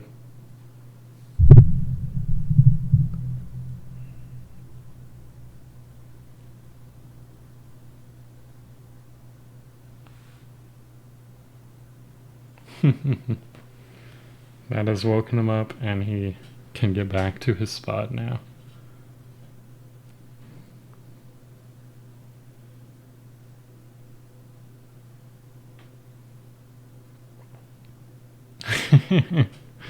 Nah, it was for the best. He could not, he was gonna fall and literally die. Alright, we should be good. Perfect placement of that camera on return. Even better than it was originally. Alrighty, let's try this once more. File browser. Oh, well, that's fine. Everything is on by default, apparently. Let's go. Oh god, oh god, oh god. Alright, for passwords.txt, we rename what's not set. File rename dialog controller. Okay, this guy.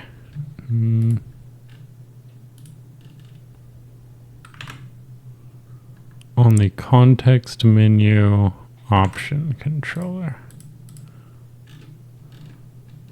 All these guys. Really shouldn't have it on all these guys, actually.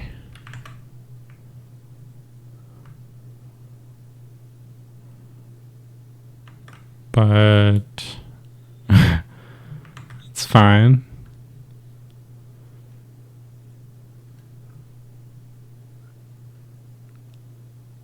Yeah, that'll be fine. Let's disable both of these by default. Let's give this another shot.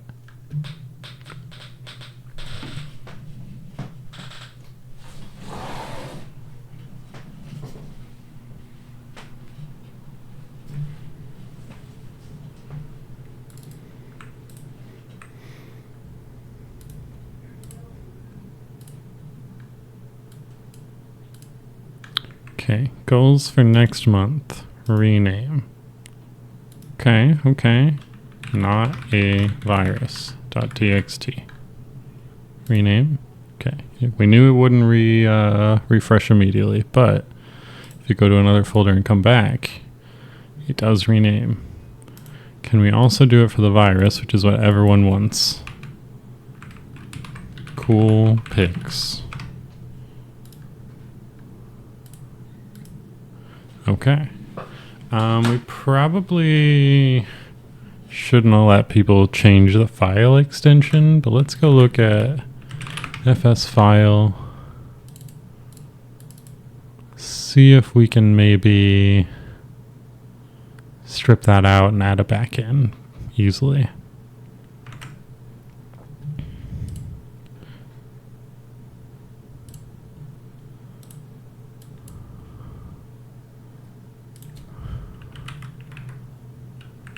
Oh wait, also I'm pretty sure we hardcode in virus.exe somewhere.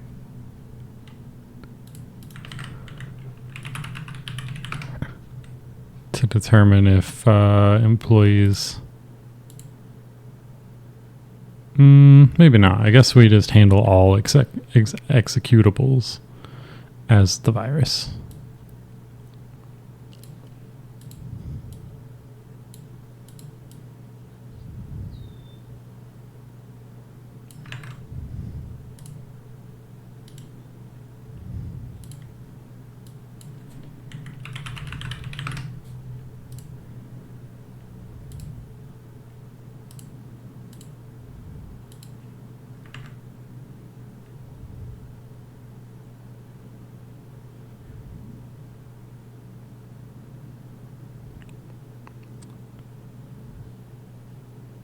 We do. So really we need to like a flag on the file itself of like, is this the virus? And that's what we should be detecting. But how do we detect it on the NPC response? Because they just executed anything, which I think is what we use as our flag, which is probably fine for now. But yeah, let's start out. Let's go back to this guy. We want this guy to be smaller font size. Say 12. Let's also expand him so there's more room. We should detect like enter to submit, but we'll do that later. You gotta click rename for now. It's fine.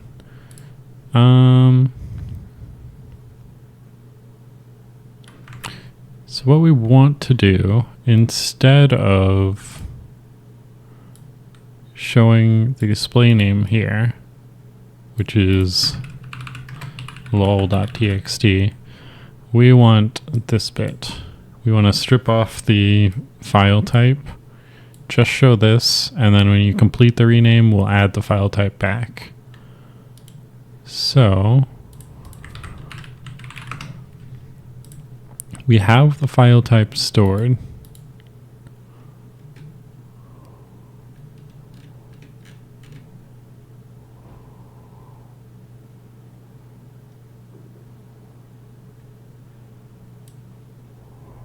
I think we can kind of just yoink some of this and say string file name without type is equal to this.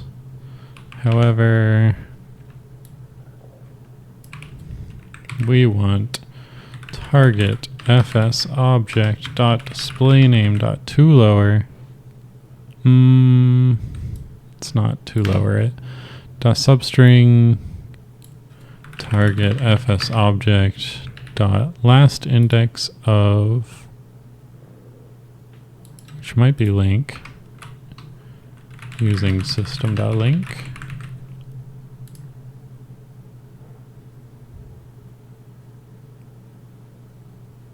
Oh, right. It's on a string. Dot display name. And we want of plus target fs object dot file type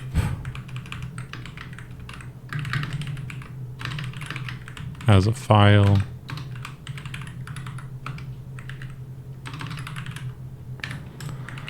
That. So it's going to look for a dot and the file type, get the index of where that string starts, which is here, and it's going to take all of the text from the 0th character up to that index, so this.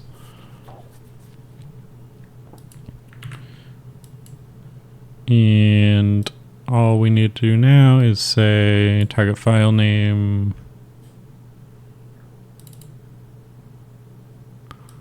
is equal to file name without type.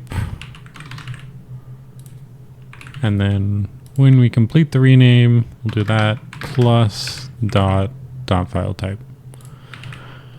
Perfecto. Let's see if it works.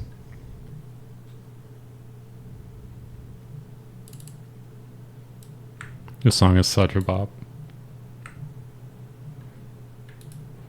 This is the song that plays at the carnival at the very beginning of Chrono Trigger.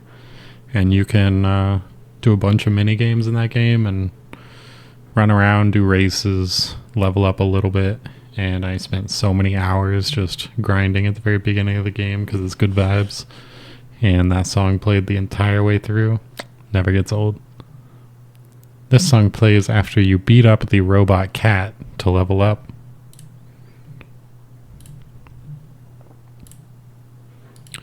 Alright, rename. Oh, we grabbed the end of it. So should be lol.exe. Okay, we just need to grab 0 to that index, not start at that index to the end. Okay. And then lastly, we need to figure out a way to tell the file browser window to redraw.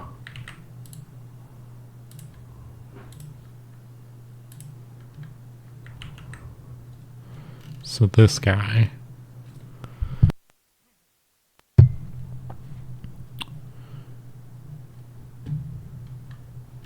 So we basically just need a reference to the file browser window manager, but we can't hard code it in like a UI references service because we are creating and destroying them. Also, you can have multiple open at a time. So we kind of need to like pass it through to the files or have some sort of like event hook for when files that are displayed are changed.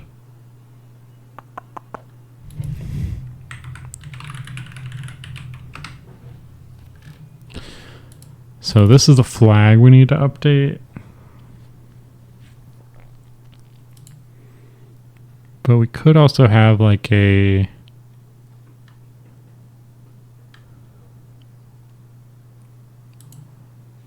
on our operating system service, we could have a public bool file system changed and needs redrawn. So we could set that true here.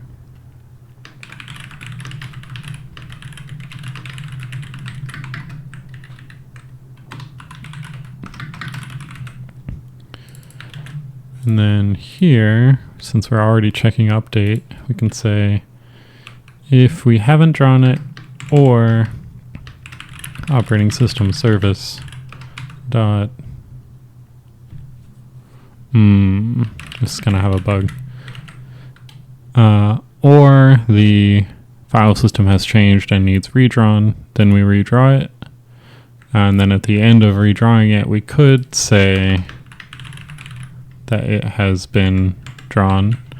However, I don't think that's gonna work unless this gets set at the end of the frame and not immediately. Because what could happen is you have two file browser windows open that are both showing the same file. That file gets renamed. Whichever Windows update runs first will know that it needs to redraw. It'll set this to false and the second one won't update. But let's say set operating system service.instance.file false at the end of the frame.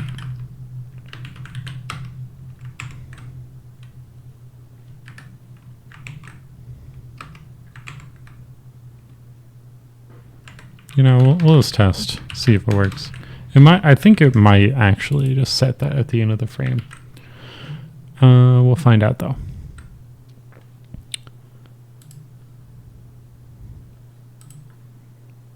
So what we're gonna do,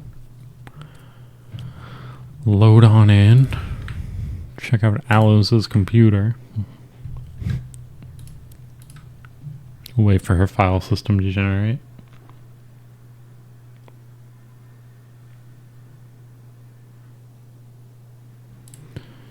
Coolio.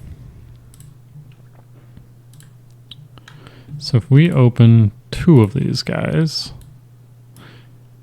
you know what? Let's open 3 of them. Let's go crazy. And we rename this guy. We got to do -1 on that. But we say blah, rename. Yeah, it just updated on the first one and not the other 2. So we have to wait until the end of the frame. So let's say void, private void, clear file system change flag at end of frame.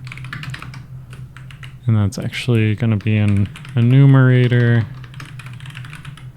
So we can stick it in a coroutine. Set or start coroutine. That. Now how do we yield for end of frame and then set it? Okay.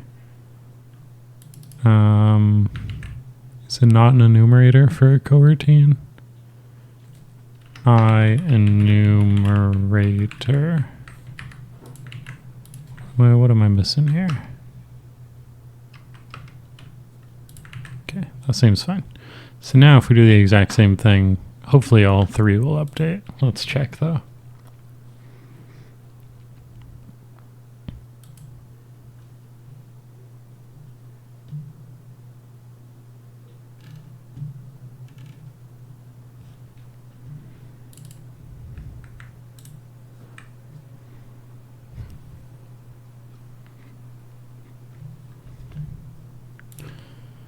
File browser 1, 2, 3. Rename to wow. Wow.exe, wow.exe, wow.exe. Nice. Easy peas. Cool. So let's fix this real fast. We've got off by 1 error here, which is this. We are adding 1 because we're silly gooses. And if we were to change this and hit cancel, they all stay the same. Rename to something else, they all update.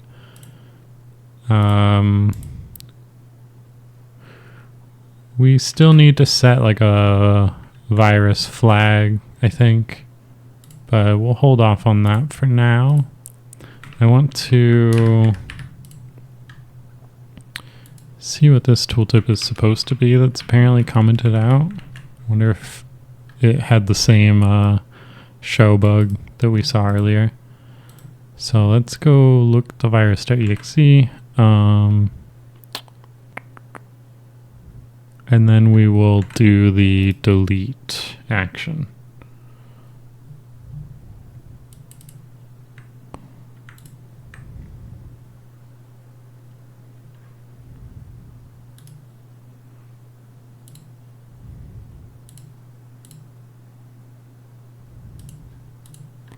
So if we click this, it's supposed to show something. What is it supposed to show? Draggable windows, probably. Virus help tooltip. Scale of 1, but where is it? Why is it over yonder? Huh.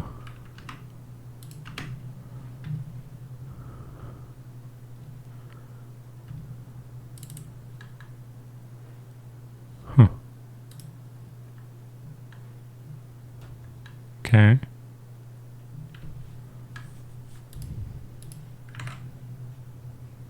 Input on mouse position. I see. Vector 3.0. Alright, so now it should show up in the center of the screen. Cool. Let's do the delete function. Should be super simple. Famous last words. Option controller.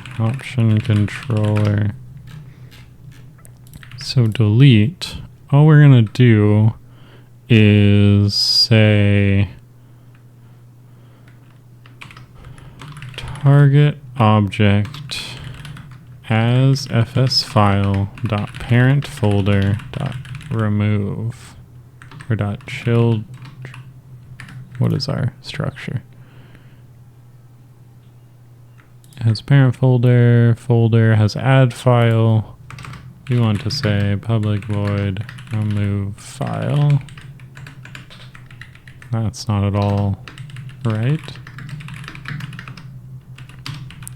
And maybe we return a bool for whether it actually had the file to remove. Cool. So here we can now say to remove file target object as fs file. Cool. Obviously all this is hard coded for files. We're not even showing a context menu on folders, so that's fine. We also want to close the context menu here. And we also need to set that flag again that we just used. This guy.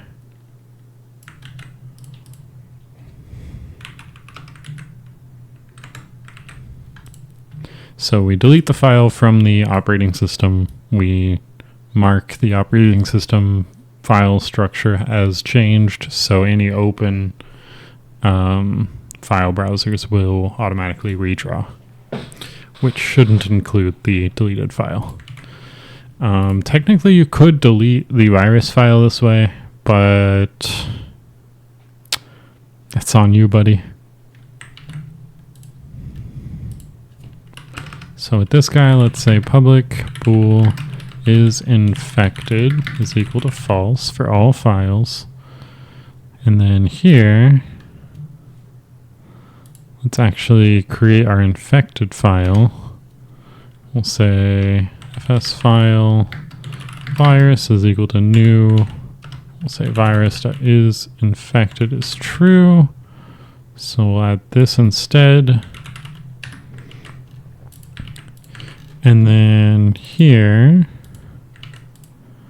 we can say if file dot is infected, then we show that tooltip no matter what it's been renamed.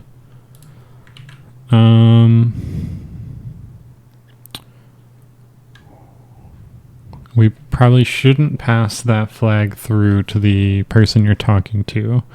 We just want them to execute it or not. I guess we could detect to see if the executed file was one with the isInfected flag on it, and we probably will eventually, but since this is the only executable in the whole game right now, if they're executing anything, it's going to be this, so it's going to be fine for now. Cool. Let's make sure all three of those options work, I suppose, and then, maybe we can migrate over to the Chromagolem API from there and get this new build up on itch that lets you rename files at least.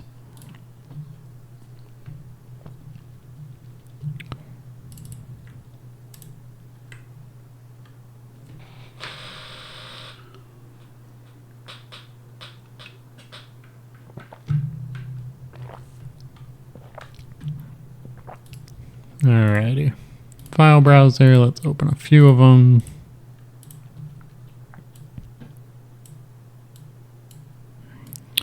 So we got virus.exe. That window pops up in the center of the screen as it should. If we rename, well, let's open this. Okay, that works. Yeah.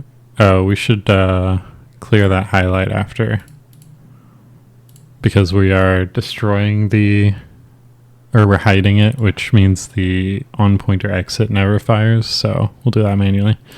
If we rename it to not a virus, and we run it, still gets the same thing, cool, and it updates everywhere. If we were to delete it, nothing happens.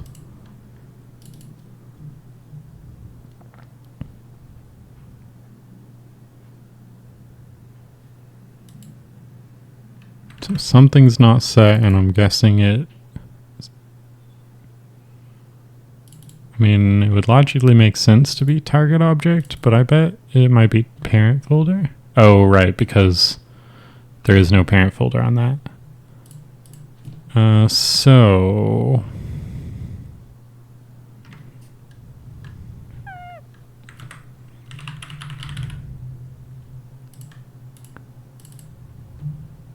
root directory is just data. Okay.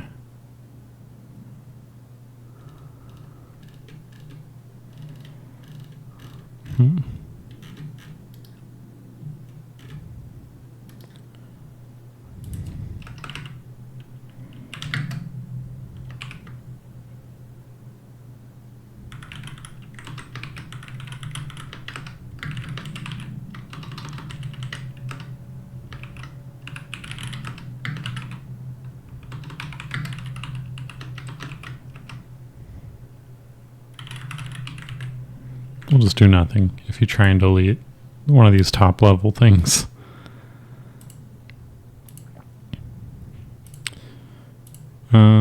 But you could delete personal goals.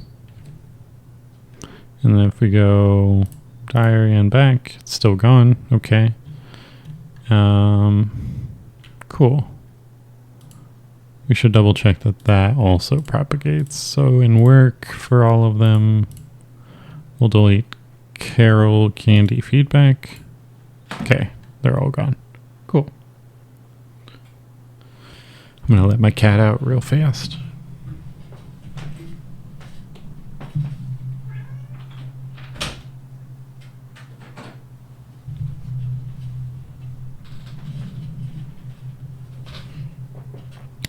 Coolio. So, all that is looking good. Obviously, we want to polish up like how things look and feel a little bit, but functionality-wise, it works. What we can do now is let's take a look at how our generations are working, because I want to make sure that we are using the Chromagolem API.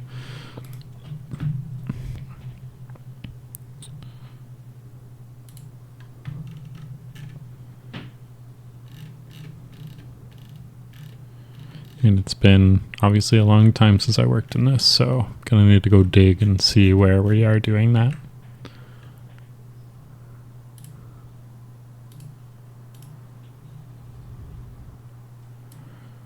Okay.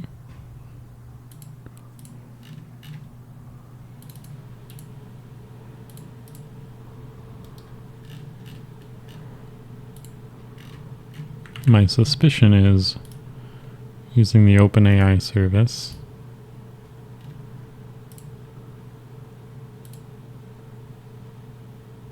Here, yeah. So let's just switch this to find where we're doing that. Here, we'll switch to Chromagolem service, or what do we call it? Chroma LLM. Switch those over, we'll make sure it works. Make sure our key's up to date, I guess. I'll need to rotate it after the stream anyway, I showed it earlier.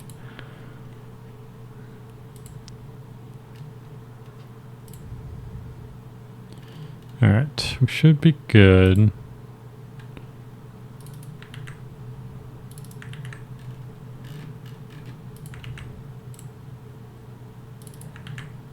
Here's the chat with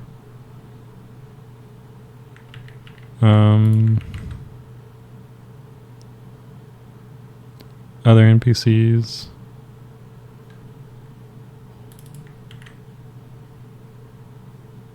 Interesting. What's our... Oh, we're missing the model name.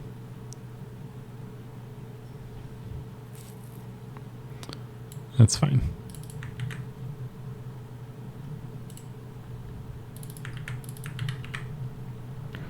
So our API was designed to be a drop-in replacement, but obviously I've done a little bit of extra stuff with the OpenAI stuff, so just gonna finagle what we're doing differently. I think it's just that these guys need null on the end to say, like, use the default model.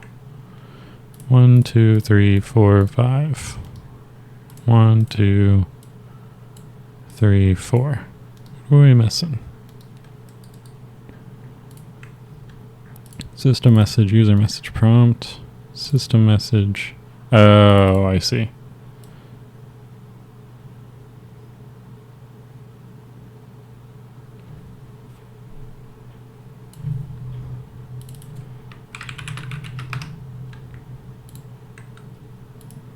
Chat history.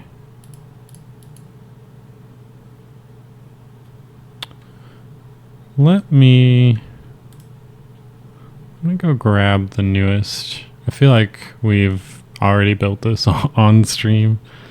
And we've got the newest of our service in Elixir. So let me grab that.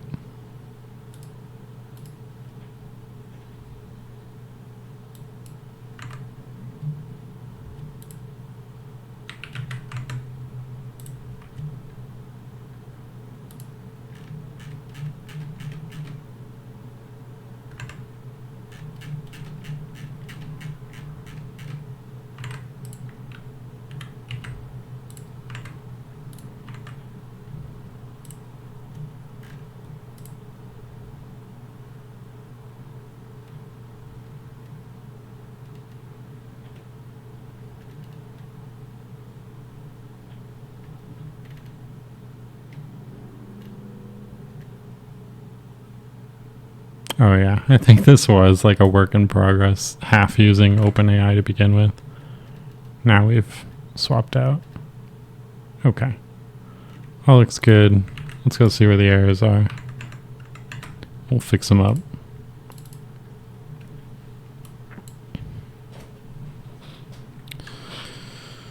Alrighty, what do we got here? Oh, actually adding null did work down below. Right? Oh, no, I switched back to OpenAI. Okay. Alright, let's do this. Let's do that. Create chat response for.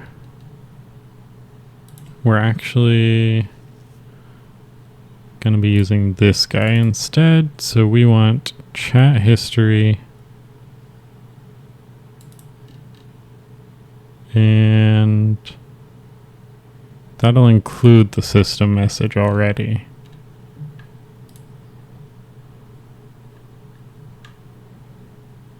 So chat messages should be enough. They're a list of chat message.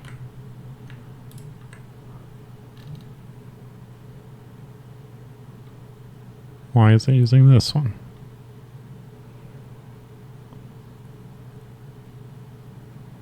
These are all optional. Okay.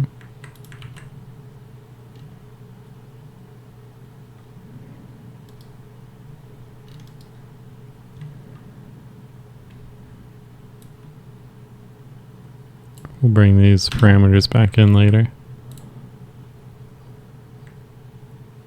Do I need to recompile the Chromagolum binary?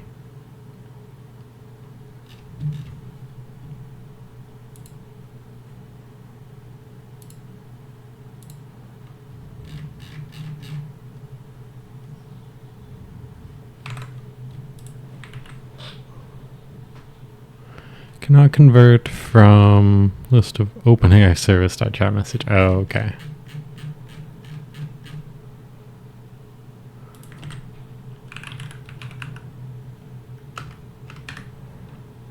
Let's pull that guy out.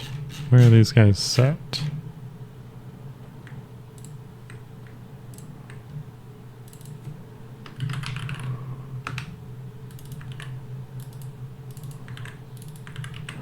Maybe we should just add an implicit like converter from OpenAI service.chat message to Chrome LLM service. because they're the exact same. They're just different name. It's just literally a role in content. Okay, what do we got left? Chat message is chroma LLM.chat message, right?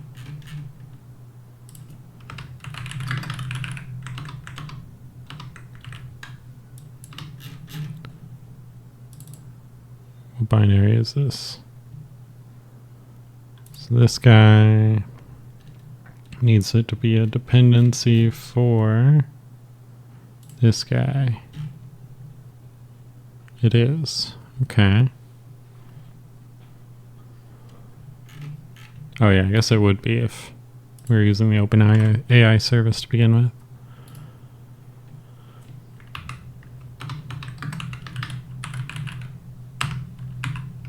Yeah. I think I just had Chrome LLM. Hey, just a lost him. That name looks familiar. Thanks for coming on in. How you doing? What you up to today?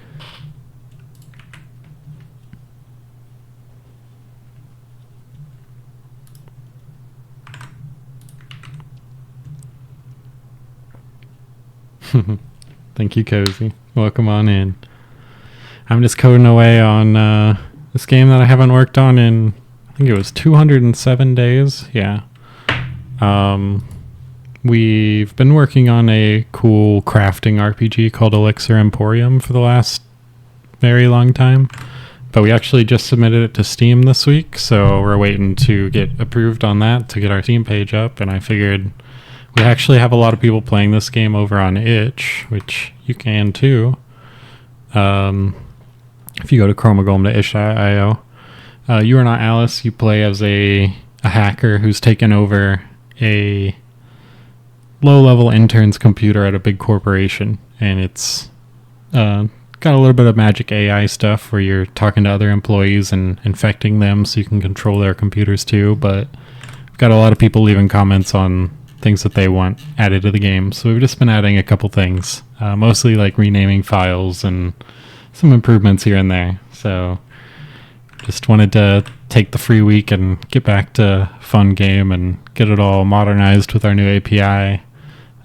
Speaking of which, I need to go grab a new API key, which I'm going to do on my second window, so I don't need to just immediately cycle it, but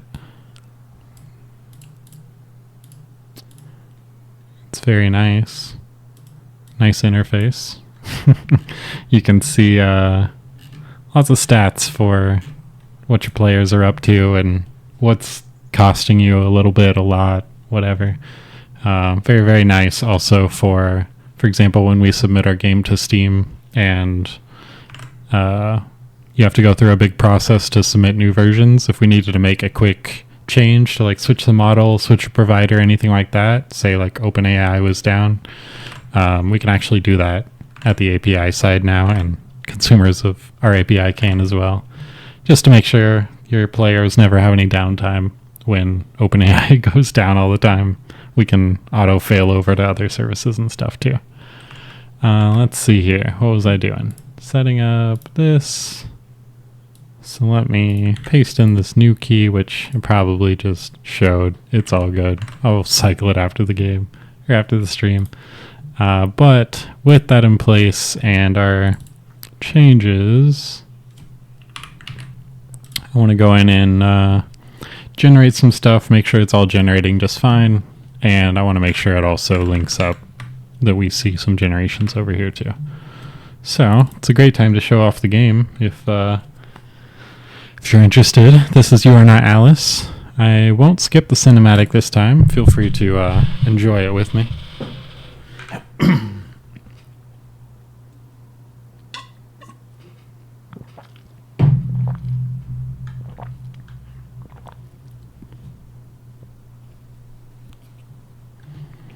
So here you got Alice's computer. Alice is an intern at QB and you are not Alice. But you do have access to her computer, files, and contacts. You can read her files, you can masquerade as her and talk to her coworkers. And the goal is to send that virus.exe file to all of her coworkers and jump on their computers and talk to their coworkers, and then jump on their computers and talk to their coworkers, and so on.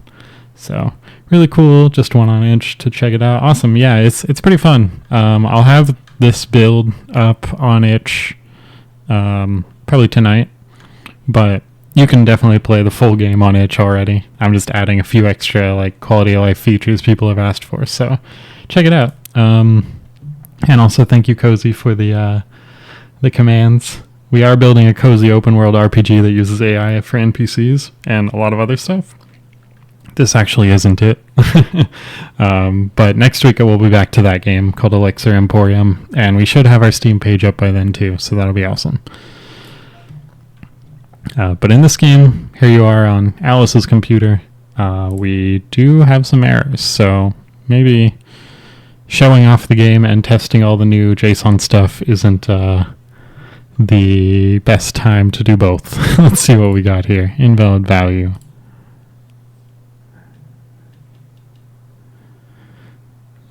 All right. Yeah, it's pretty fun. I think a lot of people have enjoyed it. I think it's also pretty, I really focused on the systems and getting everything working.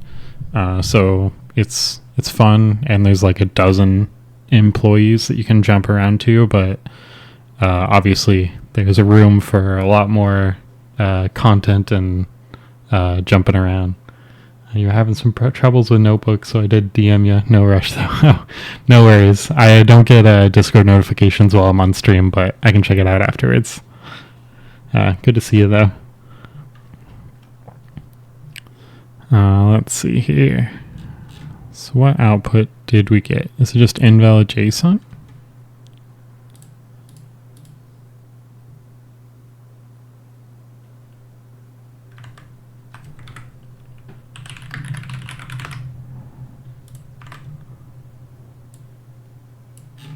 Let's validate it and see.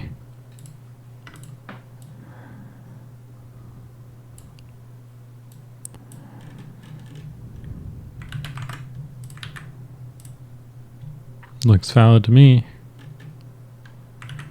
Okay.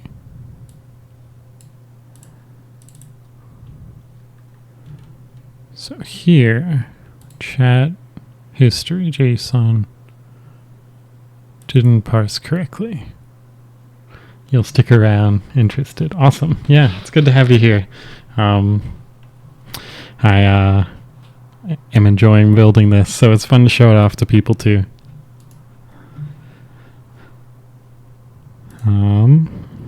Let's see here. So we did get the file system generated correctly, and it looks like it parsed correctly. Here's our messages. And it looks like it generated messages correctly. I wonder why this didn't parse correctly.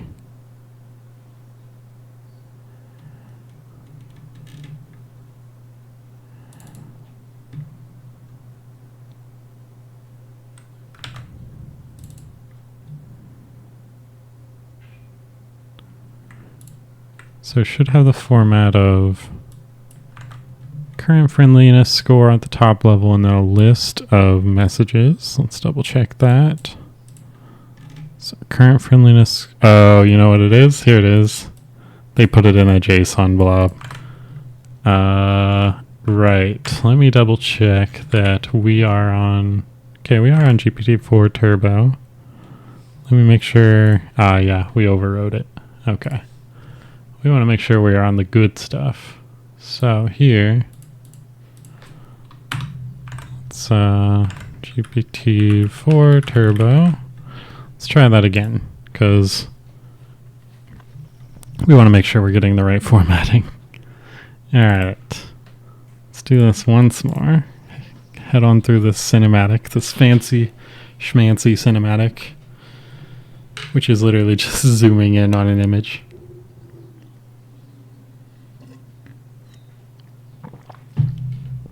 Although I just realized I could probably upscale this image with some of the cooler stuff I have now. All right, so we got the JSON blob again. So what we're gonna do is let's go update our prompts and make sure we say not to put it in a JSON blob, because that actually works really well. So that's for the conversations, employee conversations. We will say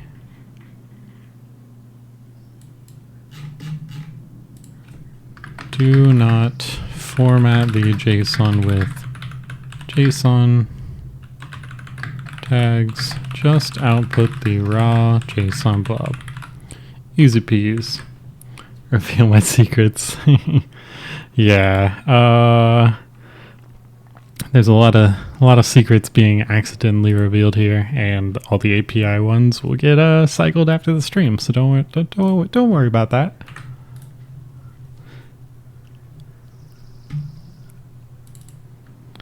All right, let's try this once more. I'm watching this. Generate a conversation history. Still using 3.5 turbo, actually. I just realized. Wonder why. Are we hard coding it in somewhere?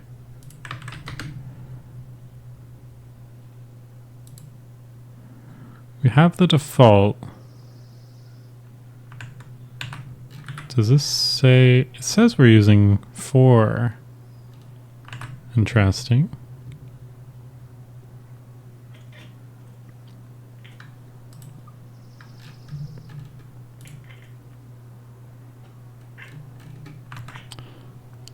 I guess we could also, and potentially should also, just detect and strip these off, because they might also be present in other providers if we were like failed over to other providers when OpenAI was down or something. I'd like that to be a last case approach though. Let's see. I got into coding, which is really cool, though I don't know where to start in a more official fashion. That's awesome. What have you been doing in coding to get into it? Are you doing more like websites or like applications, games? I originally got in very, very briefly into like applications for computers, but obviously switched to websites pretty quickly. It's kind of hard to break into, but maybe I'll have some tips if I know what you're doing. Also, it's been so long since I was like 15 and emailed every company in town to ask if they needed a website.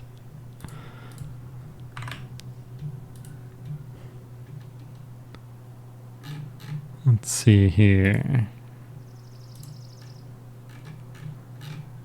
So parse generated chat history is called from here. Here's where we're filling our prompt with our replacements, kicking off the coroutine to generate it.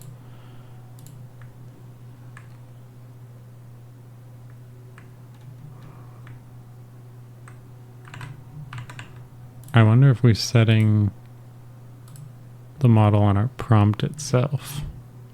No, okay. Or wait.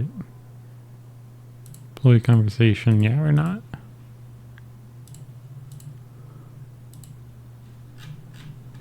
Though we could set it to use GPT-4. I bet that'll do it. It's good to start with some kind of project. What language are you learning? I built a trading algorithm in Python with a backtest. It's the first real thing I built. Also, I helped me when I was first learning. Nice. I think I vaguely remember that backtesting and like trading algorithm. That blew my mind that was like a thing people build, which is crazy. But just like building that algorithm to trade on the stock market or something and being able to use that historical data to say like, oh yeah, this would have done really well is such a little thing that you would never think of if you didn't see someone else do it, I think. Java is cool. I did Java in college, but JavaScript is probably a lot more popular, especially for websites. But they are a little different. playing around with game codes and websites, editing the codes to see what that specific command did. That's the best way to learn, I'd say. I originally started with Visual Basic, which I didn't have internet or like even a book to say what it did. I just opened up some Visual Basic code and played around in the editor and saw what words turned to different colors, and I was like, oh, okay, this word goes with this other word. Wonder what that does. And I think that was really, really helpful for just kind of like experimenting. But nowadays you have a lot more like tutorials and stuff, which are really cool too, to like just Google your language and say like, I want to build Snake or like a simple blog website or something. There's almost always a tutorial for that, which is probably really helpful too for getting started and taking all those like pieces you've figured out and putting them all together into something bigger. The funny thing is, though, it's easy to build an algorithm that looks like it would have made money in the past, then it never does. Yeah, if only we had a time machine to backtest and then use algorithms to make money. That'd be great.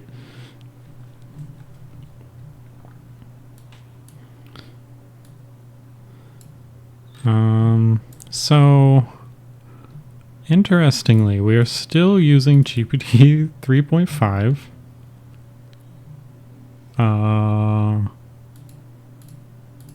Oh. Well, there's one thing we need to change. We want to make sure we're using GPT-4 here. But I am realizing we took out the model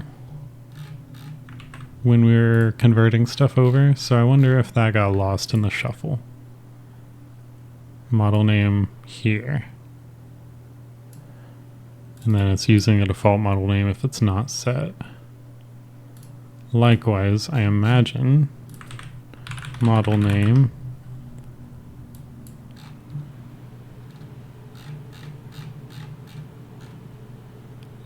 here, yeah. Default model name on this guy is 3.5 Turbo. So we need to make sure that here, or wherever we are calling our guy, we're using the preferred model name here, but generate with callback, I think we removed the model name. Yeah, we did. So it's just defaulting to 3.5. So let's add that back in. So here are parameters that we're rolling with are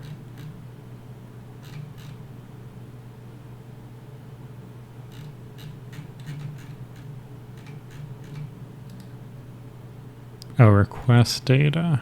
Okay. So we have request data and a callback, but we want request data, callback, and configuration, which we might need to add actually.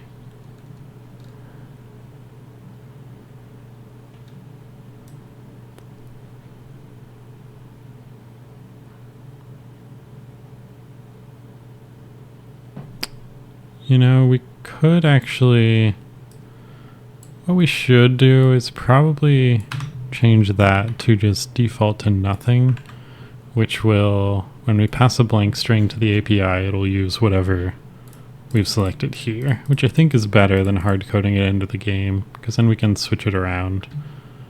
So let's remove that and let's make sure that that actually works the way I expect.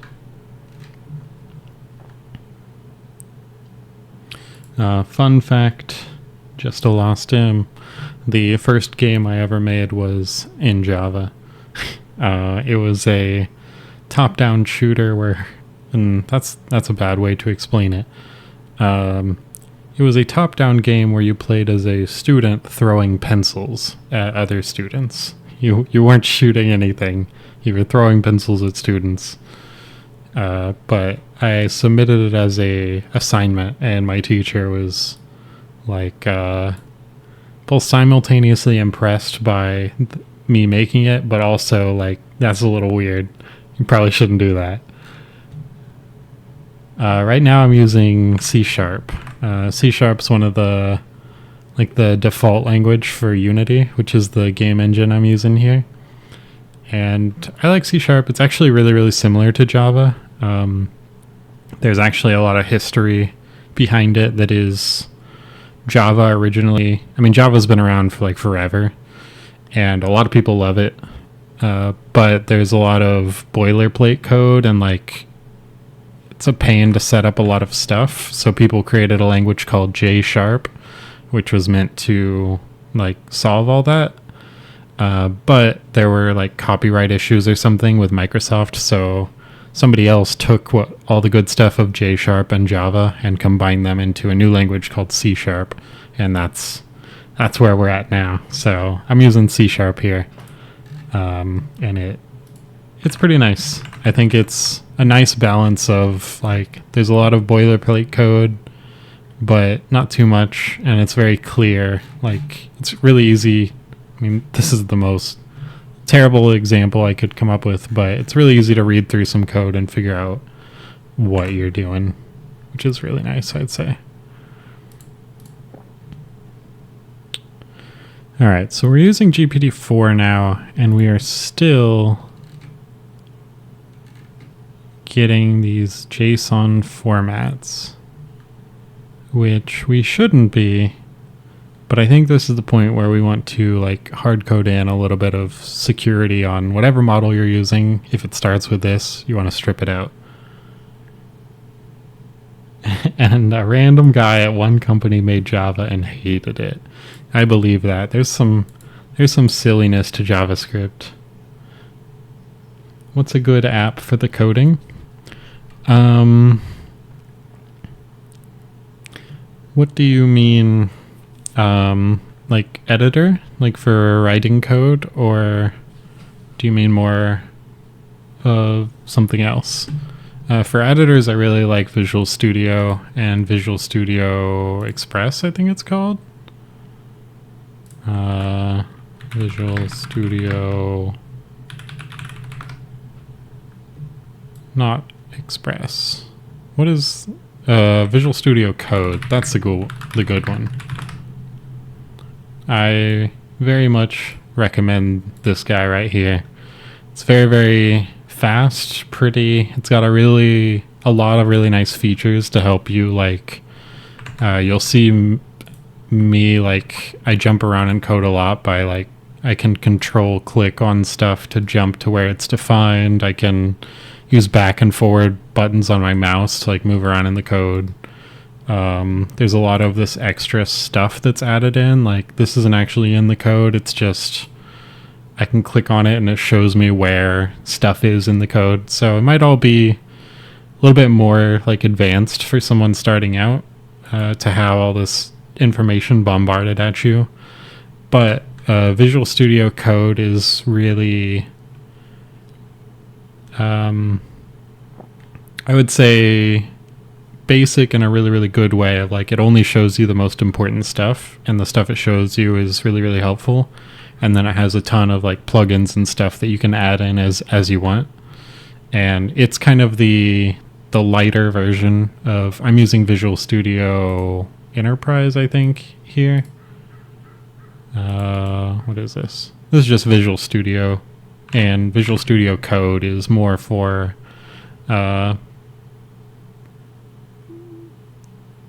when you don't need a lot of like enterprise features and stuff. So this is definitely what I recommend. It's really, really, really nice, I'd say. It's also got, like, if you're using like version control like Git or something like that, it also will highlight like what lines have changed. So if something broke and you're like, why the heck did stuff break? You can see like, oh, these lines here have changed, and I can click on it and say like, oh, this is exactly what I changed. Maybe something here broke it, and you can go back and check it out. Lots and lots of cool little stuff that's really helpful, I'd say. especially when learning. And I think there's also like you can click on stuff and it'll open up like the documentation and hover over stuff. Lots and lots of stuff to explore. More stuff than I've ever used, but it's there if you need it.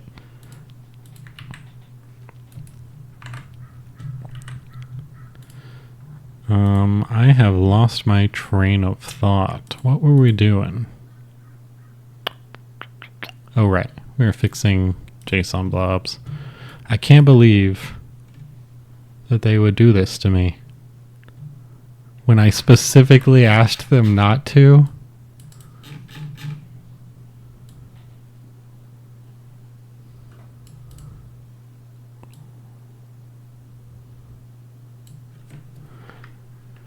Do not start your message with JSON. Thank you.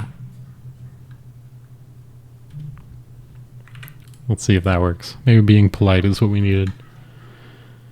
What have you been using to learn Java so far? Any classes or tutorials? Also, when are my coding classes starting? You know, they're starting today. Ask some questions and we're good to go. We'll see. I've been thinking about doing a little bit more streaming of things other than just straight up development, so we'll see. Maybe I'll do something more educational. None really. I asked one of my friends who have been into coding for quite some time, roughly 15 years, and they said to just play around with codes for a bit to understand the skeleton of it. I think that's a good recommendation. I do think some either like tutorials or they even have like beginner classes on YouTube. I think they do a good job of creating more of a skeleton of like the pieces that you need to know. So then when you're playing around with stuff, you can kind of contextually place things a little bit better.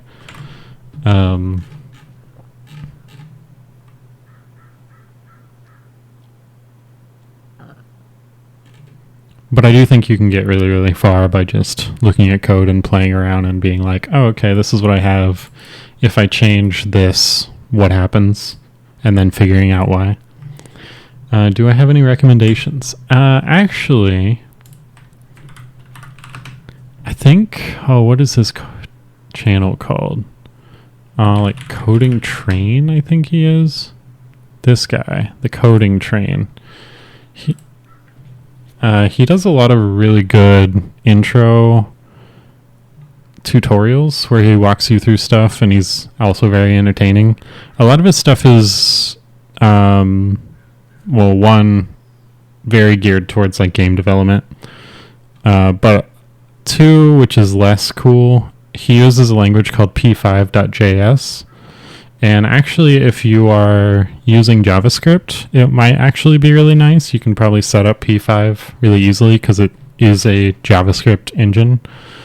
But he does a lot of cool stuff and also a lot of just like fun like challenges or really, really small things. So if you wanted to say like, I'm going to mute him, but this Starfield simulation, I'm sure he'll show it off in a second. Let's see. Let's go to the end. Where are we at? You gonna show it off, my guy? So if you like wanted to make this, which is kind of cool to look at, cool screensaver or something, he walks you through step by step, like talking through everything. Like he's gonna start by creating a class for a star, probably. Let's see here. And he'll walk you through like there's a lot of logic about this kind of it's called data structures, which are really, really important in coding. How you're storing data and then how you manipulate data are like the two big things, really. And it's a 14-minute video that you can work through with him, and he goes through, and then you also have this code at the end that's really, really easy to just play with. Like if you wanted to take this code, it's pretty easy to see, like, oh yeah, maybe I want to change the starting values of stars and see what happens there. Or maybe I want to change maybe like 5 times the width and see what happens if they go even further. Or like change the dimensions of what you're building. Or like how he's building stuff up. It's pretty very straightforward code. He shows like along the way what changes with each step, which is also really cool to see. But yeah, I recommend this guy. I'm sure there are other channels that I could think of. This is the guy off the top of my head where I'm like, oh yeah, his videos are all really cool. But I also don't particularly like JavaScript that much, and most of his videos are in JavaScript, so I like watching his videos and they're very entertaining and educational, but I'm like, I'm not going to write this code.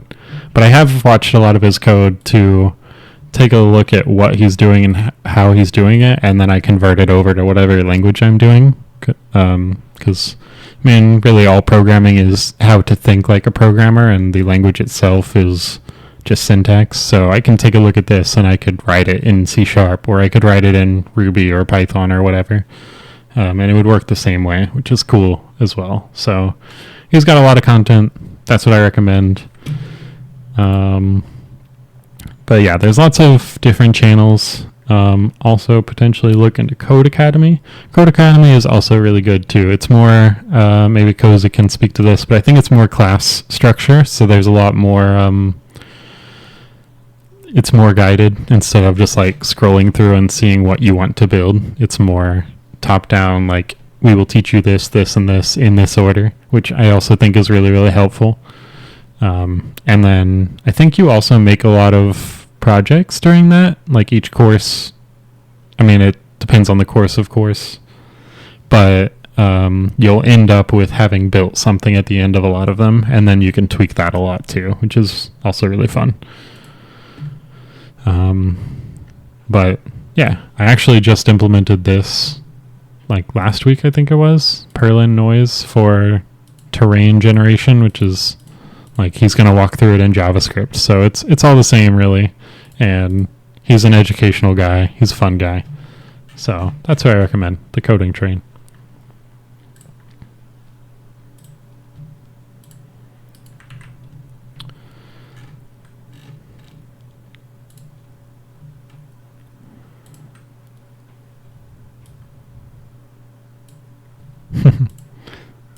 I gotta steal Cozy's lurk command. So I want to see. Well, that's suspicious. Oh, that's 3 months ago.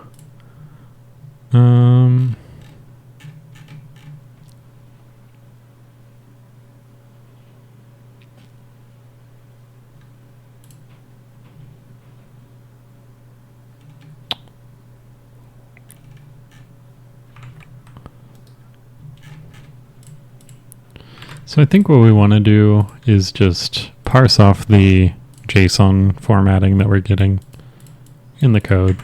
I probably want to add some sort of flag to the API itself to say like this must be valid JSON or something. But for now, let's just work with what we got. So let's say here a little more security.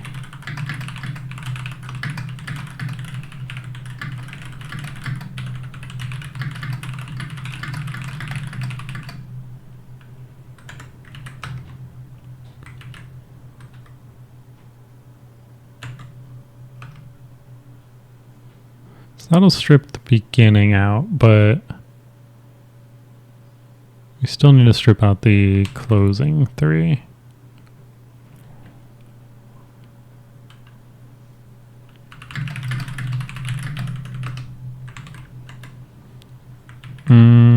That'll technically work, but it's not going to work if we get multiple JSON blobs in a message. But you know what? Maybe let's give it a shot. I'm gonna set some breakpoints attached to Unity so we can watch and see what's happening, and we'll check it out.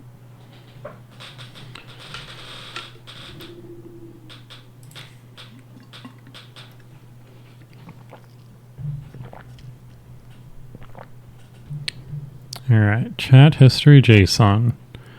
Did not start with it this time. Nice, nice. So we should skip over this. We do. Parses correctly. All right. So now, again, we're good.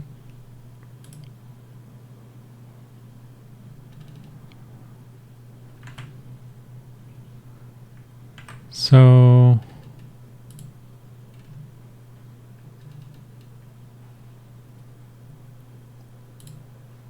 we got Bob and Carol, our two conversations, but neither of them had the thing that we needed, that we couldn't remove. It just works. All right, so what we're gonna do now, let's switch us back to GPT 3.5 so we can kind of force that bug, I think. Let's give that another try.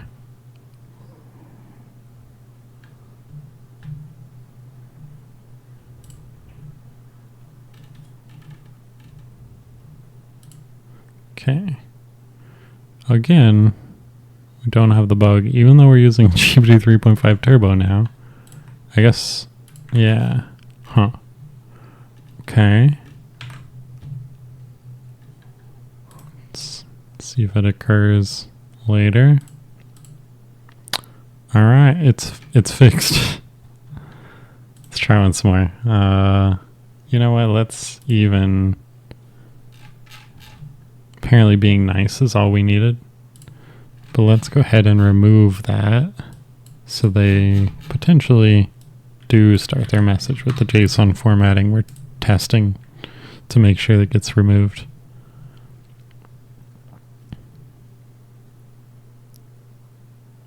Oh, okay.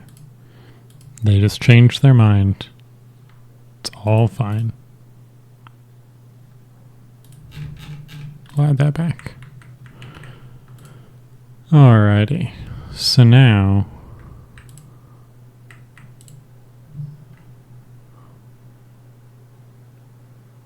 just poke around, generate files, conversations, and so on. Make sure it's all still working.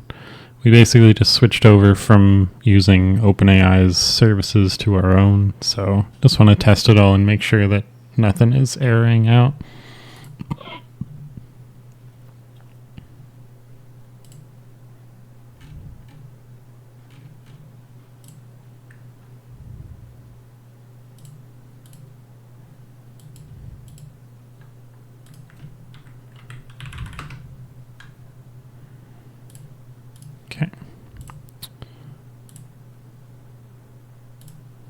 So we're just going to click on everything, make sure it's all working. Let's load that. The files are generating just fine. Cool. Let's chat to some folks. Send Carol over a welcome message maybe. Send Bob our account information.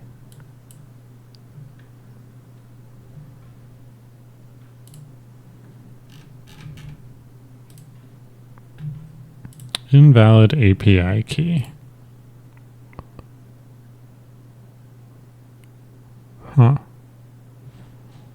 Should be using the same API key as everything else, but alright.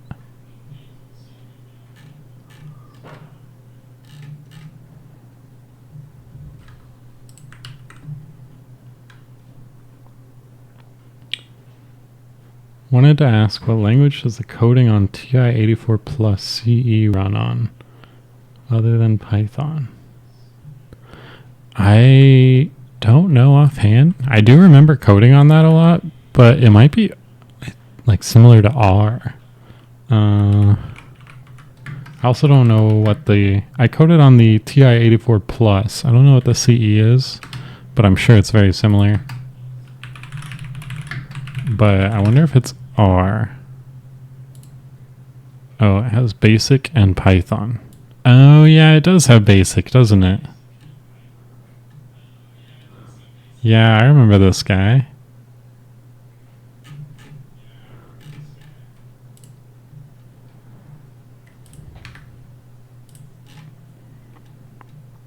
Does this look about right? I tried to do a big choose your own adventure in this, and I think there's also a limit to the amount of code you can have per program in it.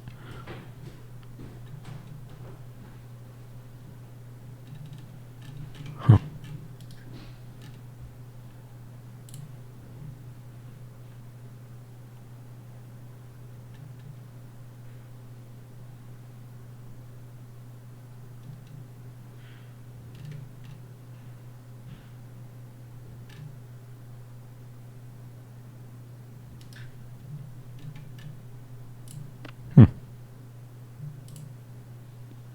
Oh, it just has more memory. Okay, so yeah, you probably won't run into any issues with the limitations there. Program key. It's crazy you can run Python on a calculator. That's honestly crazy. I think mine only had basic. And that's one of those where I was like, I don't know what language this is, but I'm just going to play around and see what works.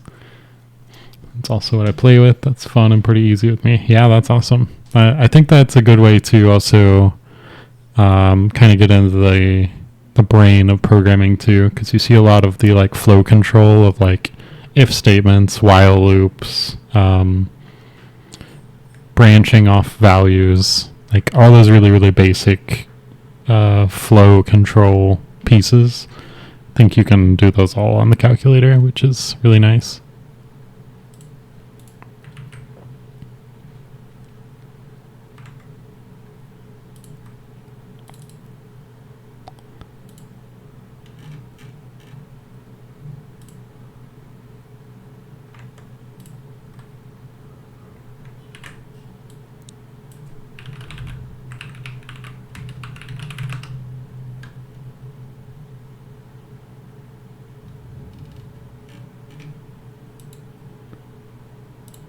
There are so many if statements in the calculator's code. Here's a little secret. There's so many if statements in everything. It is probably by far the most used operation in probably every programming language ever. And you think computers are all magical and they just do all these things because they're supposed to. And then you look under the hood and you're like, dang, these things are so dumb. So dumb. Like this stupid code, like just do it. Like I told you what to do. Probably have a wrong if statement here.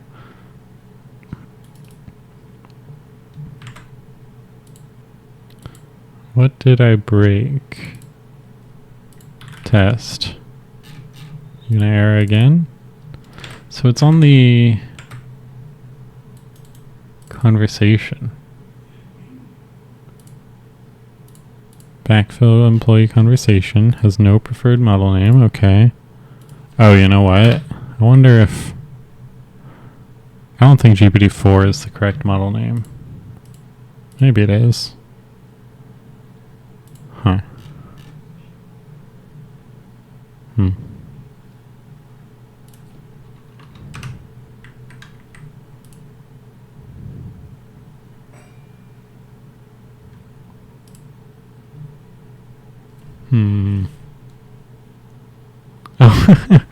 Oh, don't worry about that. I don't know what happened, but...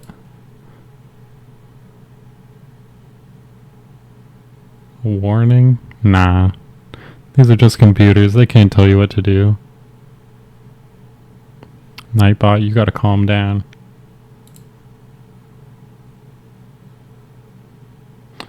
Also the... Oh, I see.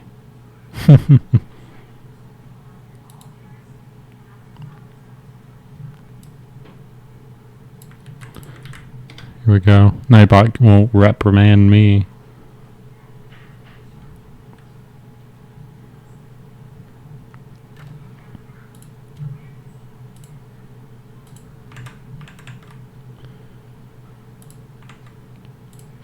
So why in tarnation are some of our requests working and some of our requests say wrong API key when we only have one API key? And they're all using the same API key. API key, where are you used? Here? Yep. Creating the data and sending the data. Makes sense to me. Surely if I just play again, it'll work this time. Surely.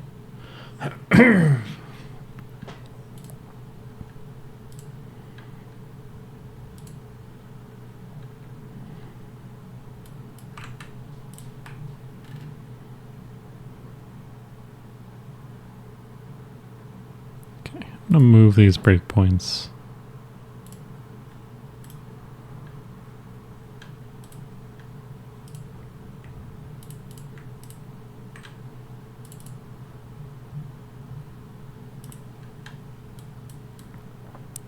So all of these API keys work. Sent to the same service, this session, which I think is this session. Yes. Yes, that matches. Okay. But if we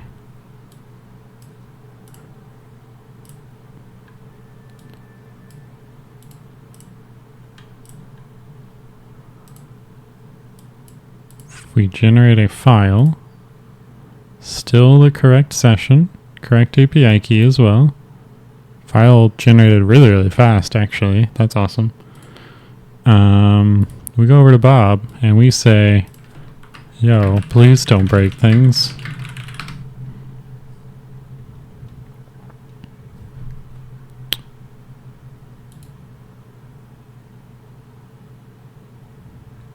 Invalid API key.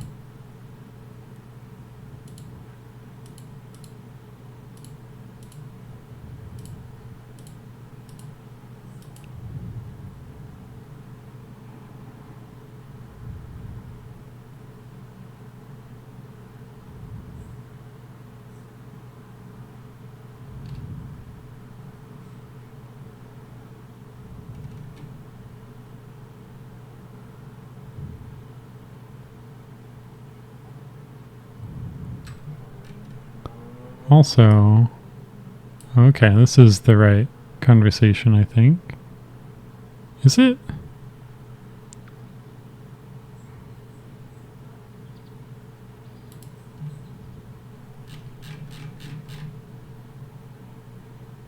What is this? Meeting notes. Okay, yeah. That was the file contents, and then after we generate the file contents, we send them to Bob.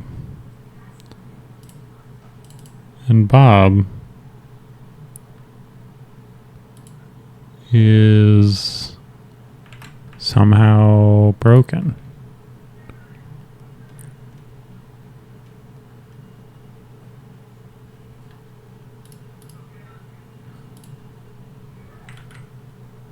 No errors. So is it sending it to OpenAI or something? With our Chroma Golem API key or something? Let's see here.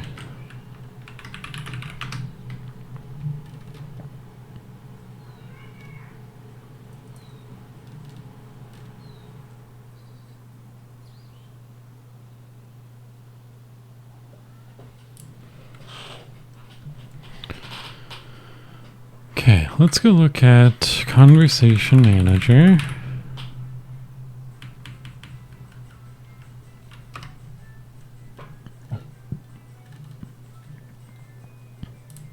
Generate the chat history correctly. Parse it correctly.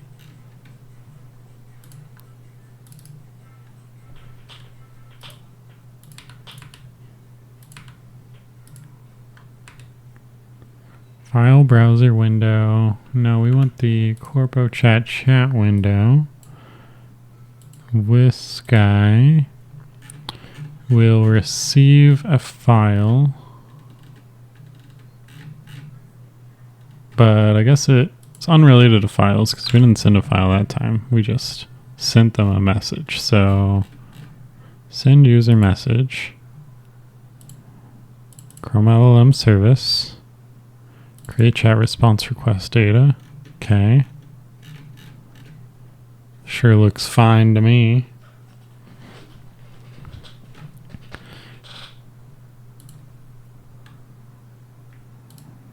So this is what we call, I think this is also the line that we got the error from with callback. Yeah. So here, we just get an invalid API key. So let's check out what the request data is, I guess.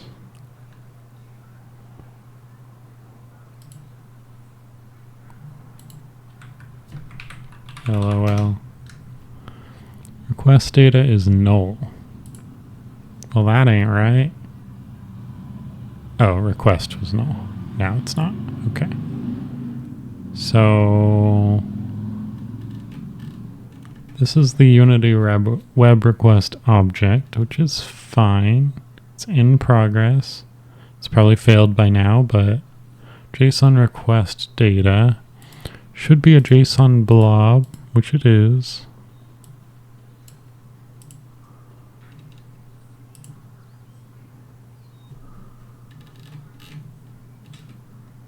I don't see an API key. Oh, yep. API key is empty here. So this method isn't pulling the API key. And where would it? Okay, there.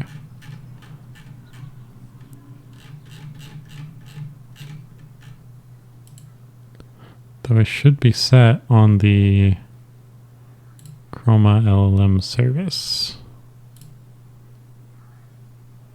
It is. We also have a different session ID now, which is a little weird.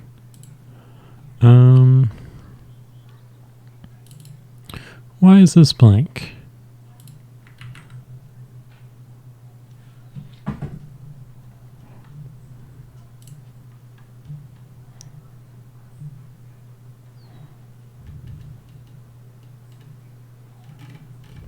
We have long since gone past my Spotify playlist.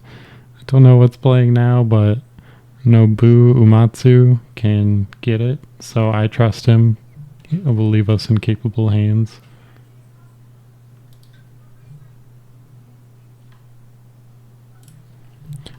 We're going to trace through here and see if our API key gets unset somewhere.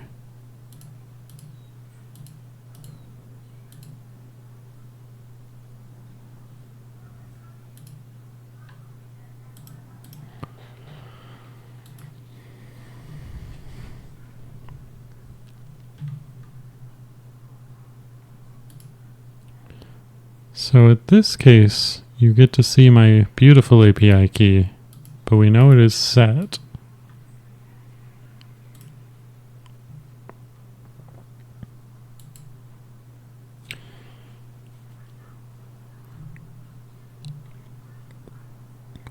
And it's currently still set. If I continue on, chat, Carol, LOL,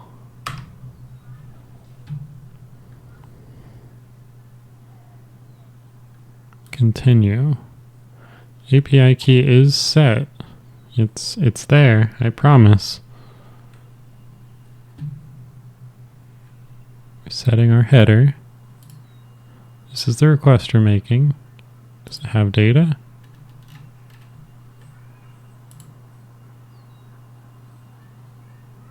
It's being made to Chroma Golem API. Yeah, that's correct.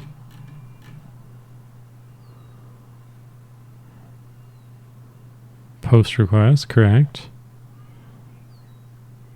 Can I see the headers? No?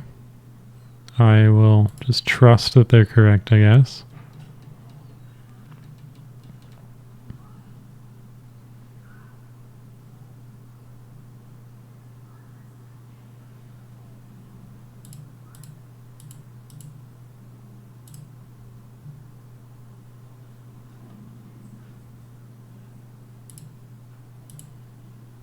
Okay, so the API key is empty here.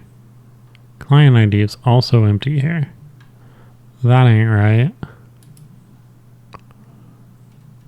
So we're encoding it incorrectly before we get here.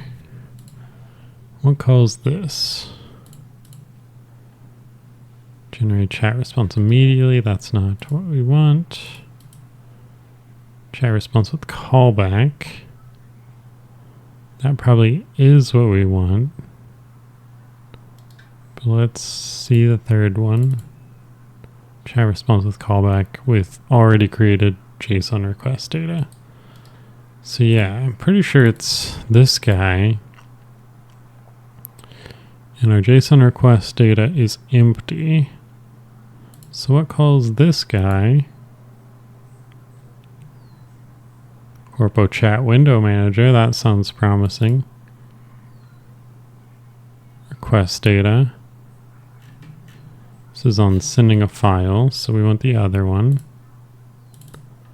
Here, send message. Create chat response request data. Does not have an API key. Did I delete the API key from here earlier? Chromagol LLM.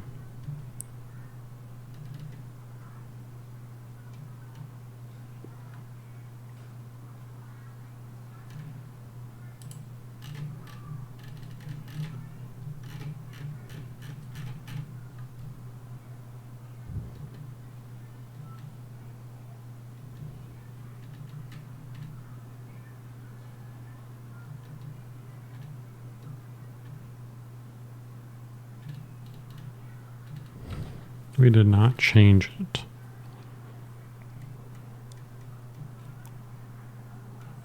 Why? Oh, we added the API key to the chat request data without setting it somewhere. So that's why it's showing up as a key.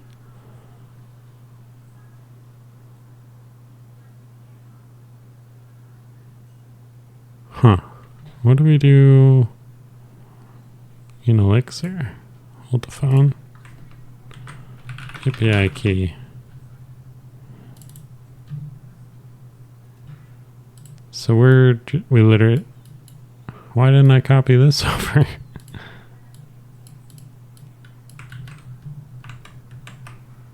It's literally that.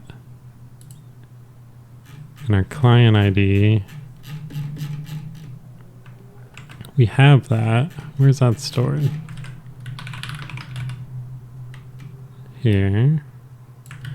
We are creating it somewhere else. Client ID.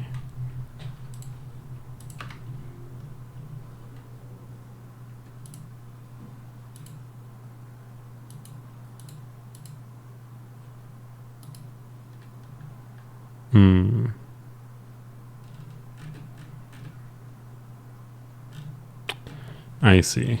So we have these two methods with different arguments, and we added in API key and client ID up here, but we didn't add them down here.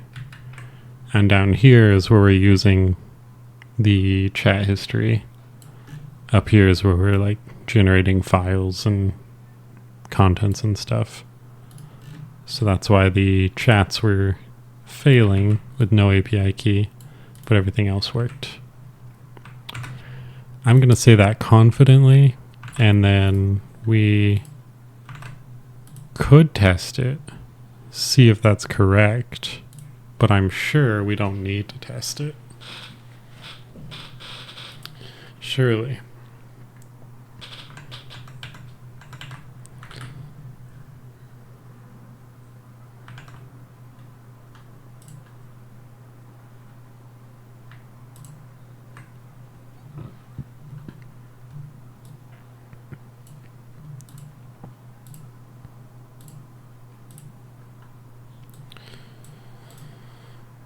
So if we walk over to our Bob and we say, or our boss, I quit, it now works. Carol has a bomb.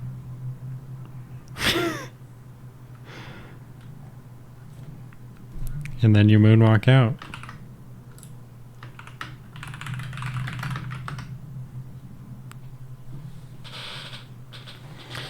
Alright, so everything seems to work again.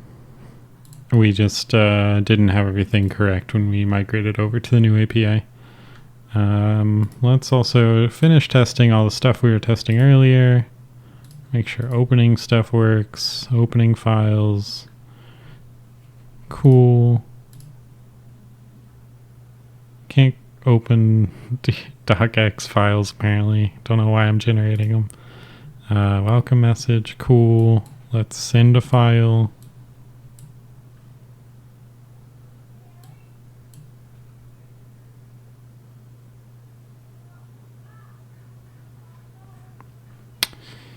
And can boop over to Bob's computer.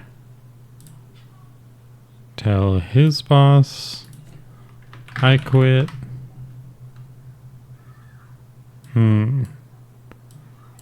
Didn't have... Oh, right. Yeah. Okay. That's fine.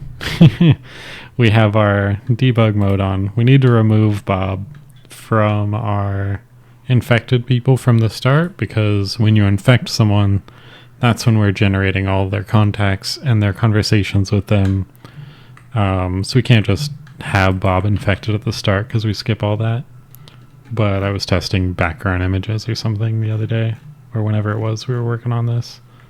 So where do we store who has been infected? Game manager, I bet. Compromised employees. Let's remove Bob. Coolio. You fixed the problem with Notebook. Took a few reloads of the page, but I got it to work. Awesome. Nice. Oh yeah, I see your message now. It looks like the CSS wasn't loading, so I think reloads is the way to go there. Good job.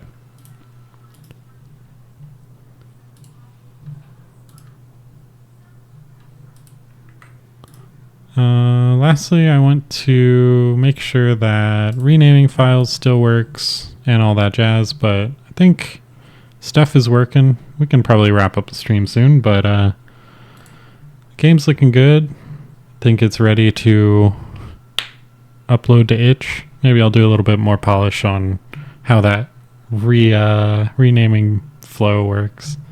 Get it looking a little nicer before we build again. Oh yeah, meant to skip the cinematic. Oopsies. I wonder though, let's see, where's our... So we've got images, desktop backgrounds. Is this background one of the desktop backgrounds? Office background, intrusive sea of cubicles. Where are you at? There. So if I take this...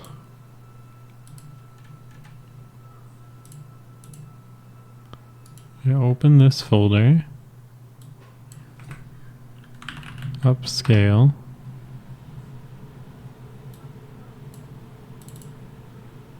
drop that bad boy in,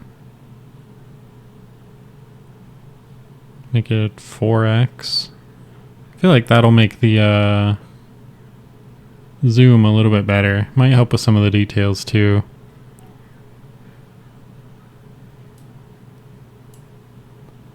Oops. Oh, where did we save it to? Defaults to the image path. It did not. Oh, it is. Okay. Went from 1 megabyte to 20 megabytes.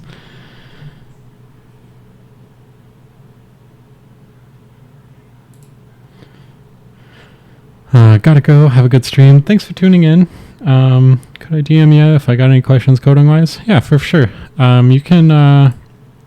You can DM me anytime. Also, if you want to jump in the Chroma Golem Discord, we have a development channel there. You can post questions in there and I can help you, or other people can help you too. It's a small little community as well. So we are trying to get a couple more people in there. So also happy to help wherever. But thanks for tuning in. Thanks for coming by. Glad you got the thing working with Notebook, and thanks for the chats.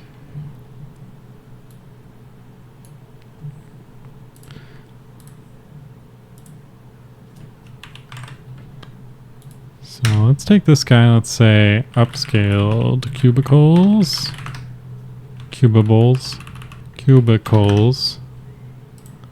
and then let's take this office background and maybe drop that guy in instead, see if it makes much of a difference.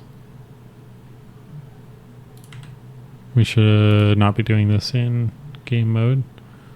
Let's go over to that cinematic scene.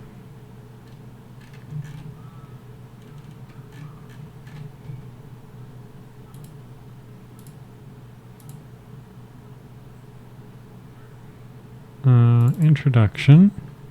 Coolio, office background. We want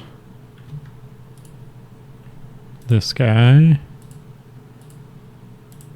So what happens if we just drop this in? Is it okay? Just significantly larger. Has a scale of 2. We 4x'd it. So if we drop this guy in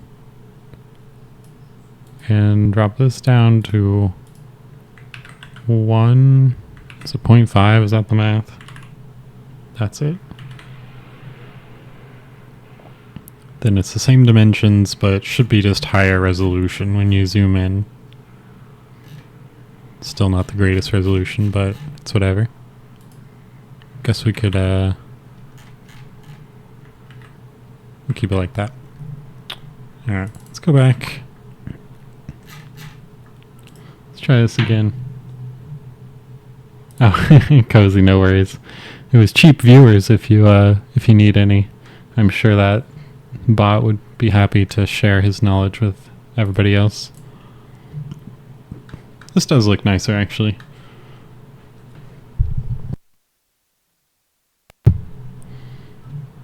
Oh, dang, you'll have to reach out to them. I'm sure they'll be back the next time I stream too, so feel free to come back then too, and I'll put you in touch.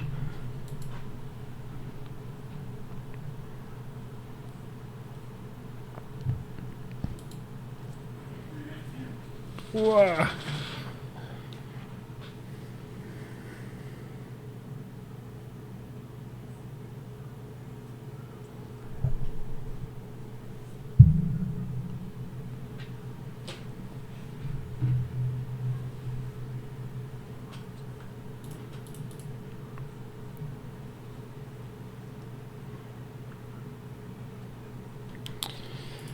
Alrighty, let's try this one final time.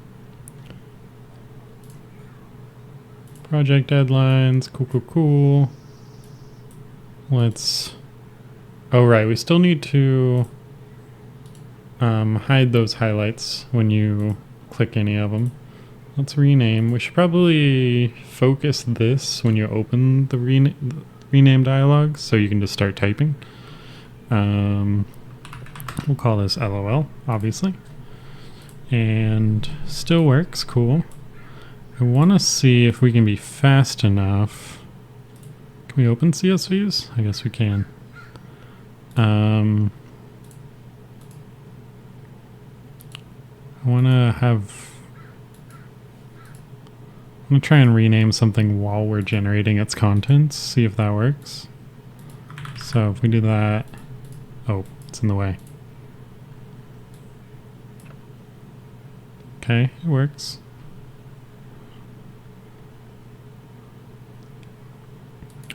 Cool. And deleting still works, great. So let's remove these highlights, and let's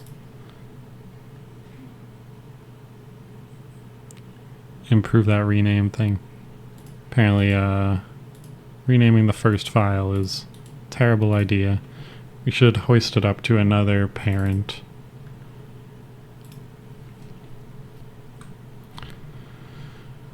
Alrighty, so file, view.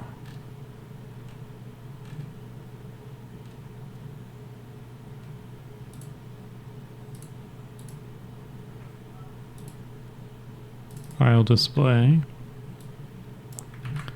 This guy, rename dialog. Coolio. Let's first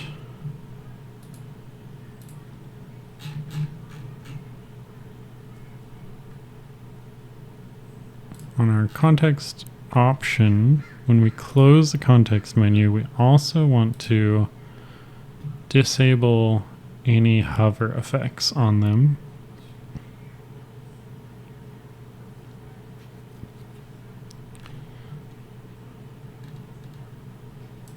I guess we can just disable the hover effect on the current one, because the only way it's closing this way is if we select one of the options, and that's the option that we need to disable the highlight effect on, so that works well. We can just say hover effect dot set active false. And that should do that. What we want to do is where we have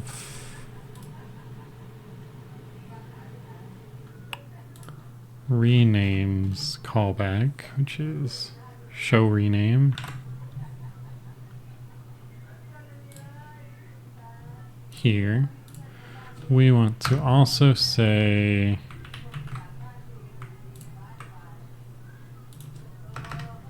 liquid focus text input.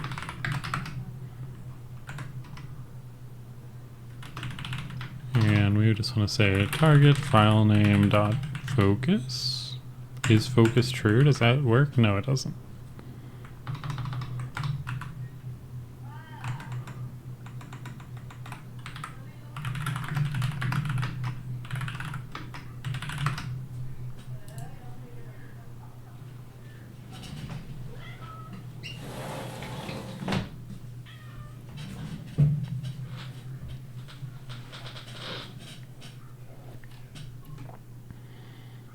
On focus select all.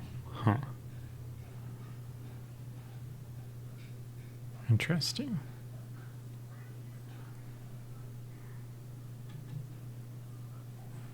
Oh, and then you can select it. Okay.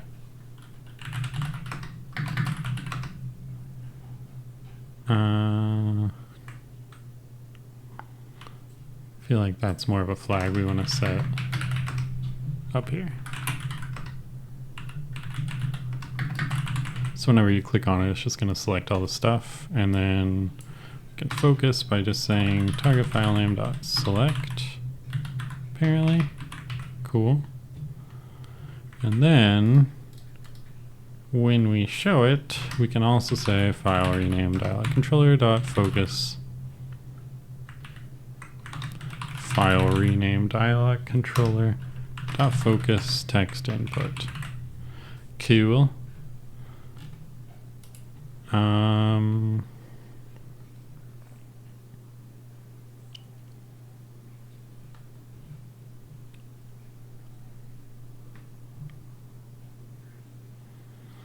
For the rename dialog controller, we could have an update method that detects to see if you're pressing enter to submit it.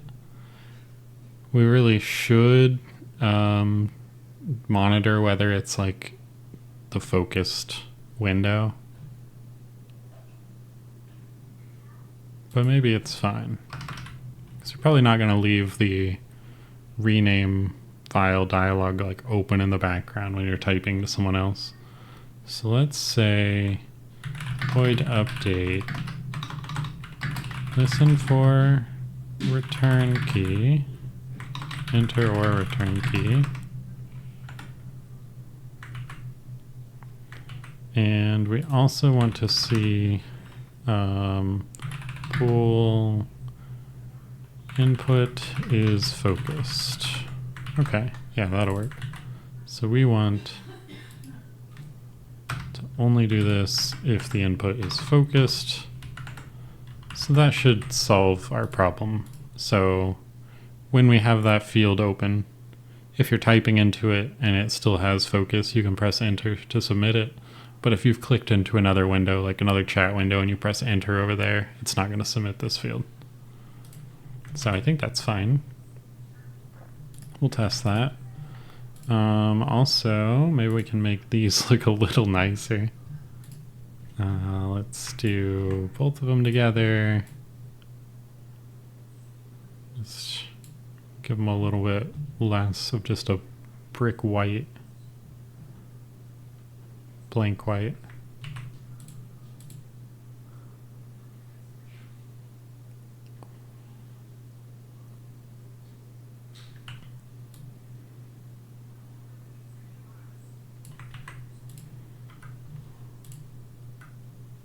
Oof, I see.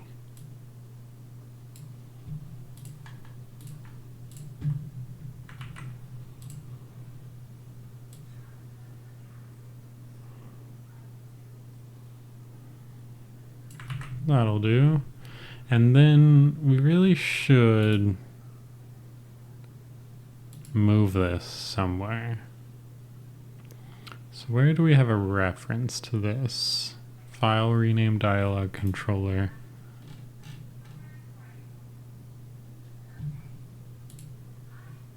Is it just on this guy? Yeah.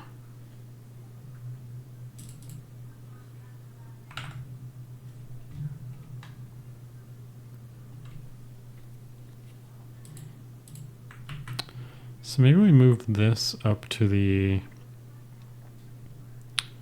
operating system controller, because what's going to happen, what we kind of saw, is when you're in a folder and you try and rename the very first file in the folder. So if we move this file over here, maybe delete this guy so it's more obvious. Because the rename dialog is parented under the file display, which is parented under the file browser window, they all mask each other. So this dialog isn't being shown correctly. And it's also underneath any folders to the right of it, apparently. But if we were to move this up to somewhere else on the canvas, if we, well, hard to show here now, but if you move it somewhere else in the canvas, you can, it's not bound by the container that it's in. So what we should do, let's go over to our remote desktop viewer. Let's look at our canvas. We've got our draggable windows. Maybe we can put it in there. We could also have like an always on top parent. But what we should do,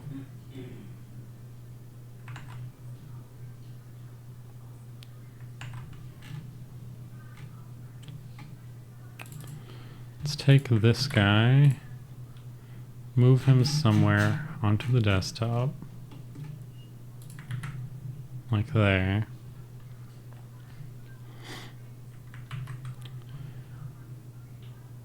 And then on our operating system service, we can set a reference to him here that we can reuse. Public, what did we call him? File rename dialog controller. And then we can take our logic that shows and hides him and use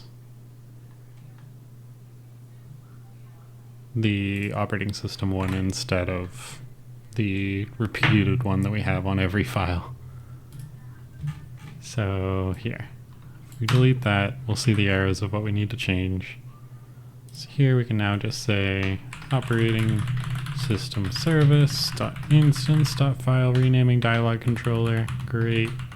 And same there. So now it's going to use one global one for all files instead of every file has their own.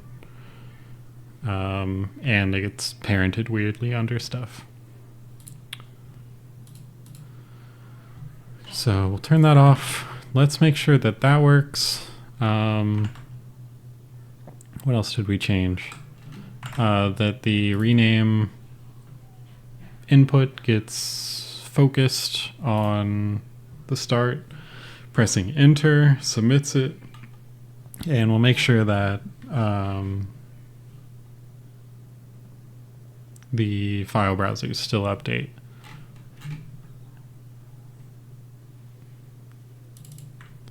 And then we'll probably wrap up for the stream, I think. Maybe we can find someone fun to raid, though. So skip the cinematic.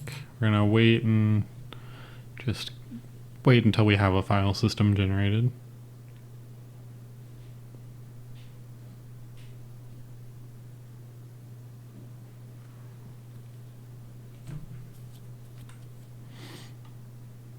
Any file systems out there? Oh, we already had one. Okay. Alright, so if we now file browser. Oh, right. They all still have that on the file display. Let's just delete that, actually. Make sure we are fully moved over.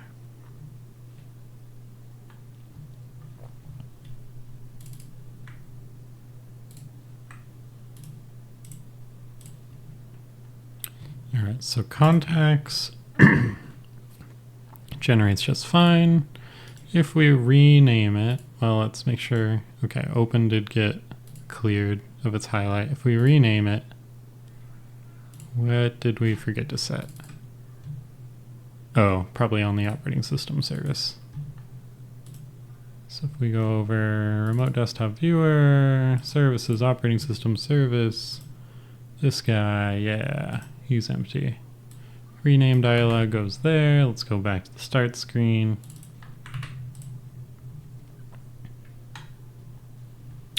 Try this once more.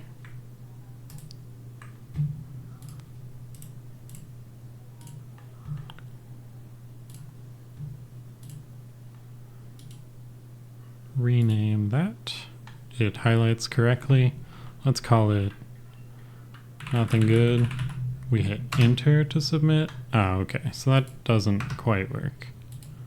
I wonder if it's because we have this is set to a multi-line or something, but at least it renames correctly. Still generates correctly. Okay. Cool, cool, cool. It did update the file browser correctly. And yeah, let's quickly debug and see if we can figure out why this isn't submitting when we press enter. So let's say on this,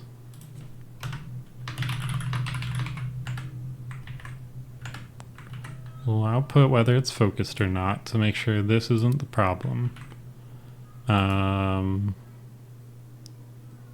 Return and keypad enter are the correct keys. Complete rename is the right thing to call. Okay.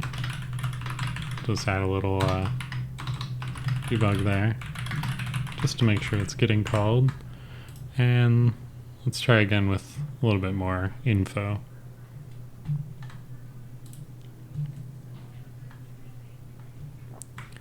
And we'll also make sure that renaming the first file in a directory also looks good. Like that. So now, yeah. Profits 2020. Input is focused is true. Input is focused is false. Oh, because we pressed enter and it unfocuses it when we hit enter. Okay. Well, we can work with that. let's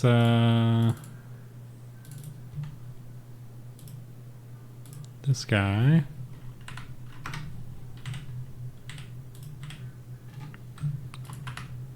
Let's see what we got on our input parameters.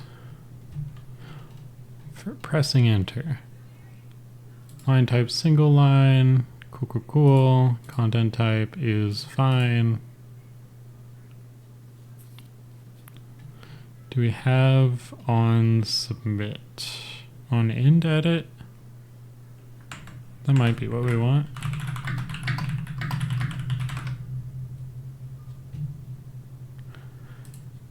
We don't want this if it means like tabbing out or just clicking out. We want an on submit.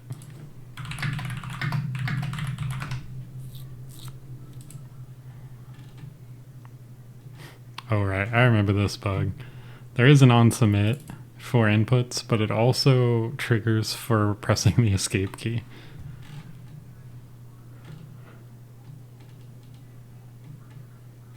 On actually submitted.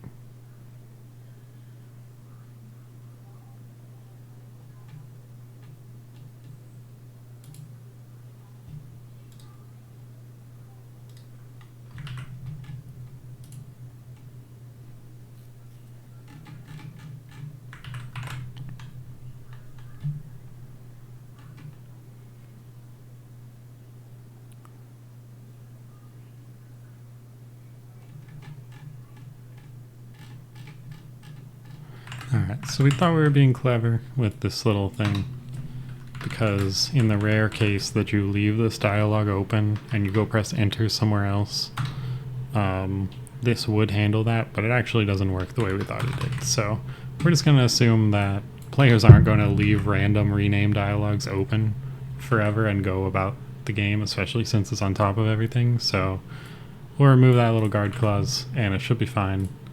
Let's go double check. This guy gets disabled. We go back to the start screen. We roll in.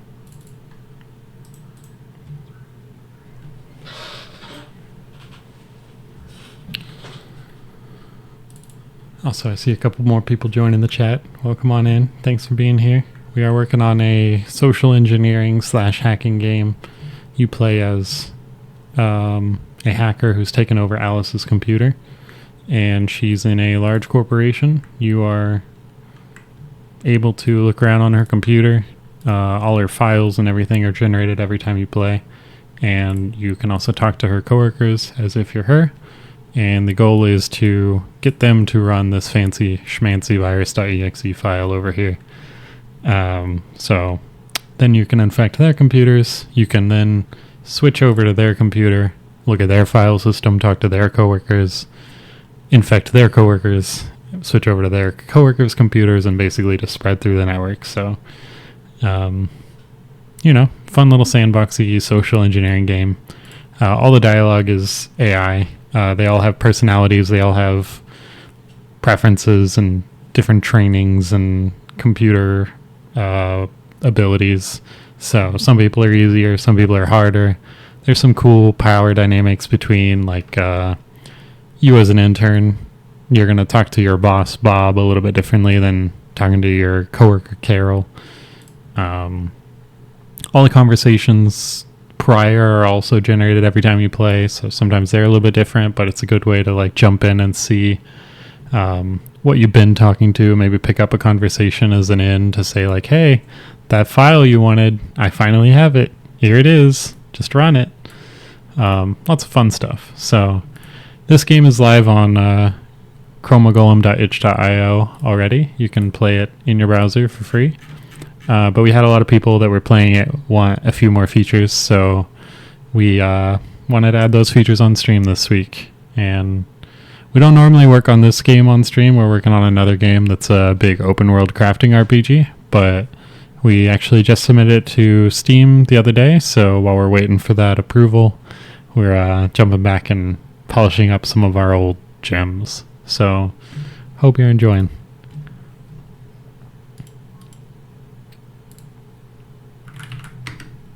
Alright, it now works. And I guess We could technically have the same file, or same file name in a directory, which you shouldn't be allowed to do. But, you know, if you want to rename two files to have the same name, I guess you can. You can just rename them back. But it is so much nicer, actually, just to be able to do all this with just your keyboard. I mean, minus, obviously, opening that rename dialog to begin with. But it does feel really nice to just type something and press enter instead of having to go click the thing, which is really nice. Let's see here. So that was it.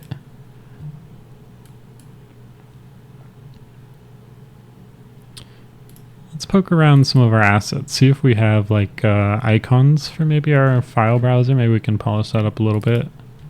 But if we don't, maybe I'll find someone to raid. Just gonna poke through what icons we have. I guess we, you know, we could use some of these icons up here. I mean, like home, but it's kind of nice for now just to have it spelled out so people know what they're dealing with. But I think now is about the time. Let's bring this bad guy over here. Let's go check out the software and game development category. See who we've got. See if anyone we know is streaming. We got Genso, who is doing some C#. Maybe we can drop him some viewers. We've rated him before, though. Let's see. I want to find like not too many viewers and somebody working on Unity. I think. Wait, looking for someone to raid? Check out the new raid browser. Don't mind if I do. Oh, it says how long they've been streaming. Oh, that's nice.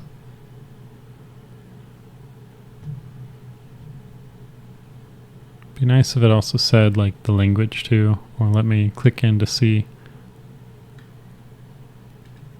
what's going on. Coding Twitch in Minecraft. Dang, okay. Goodo.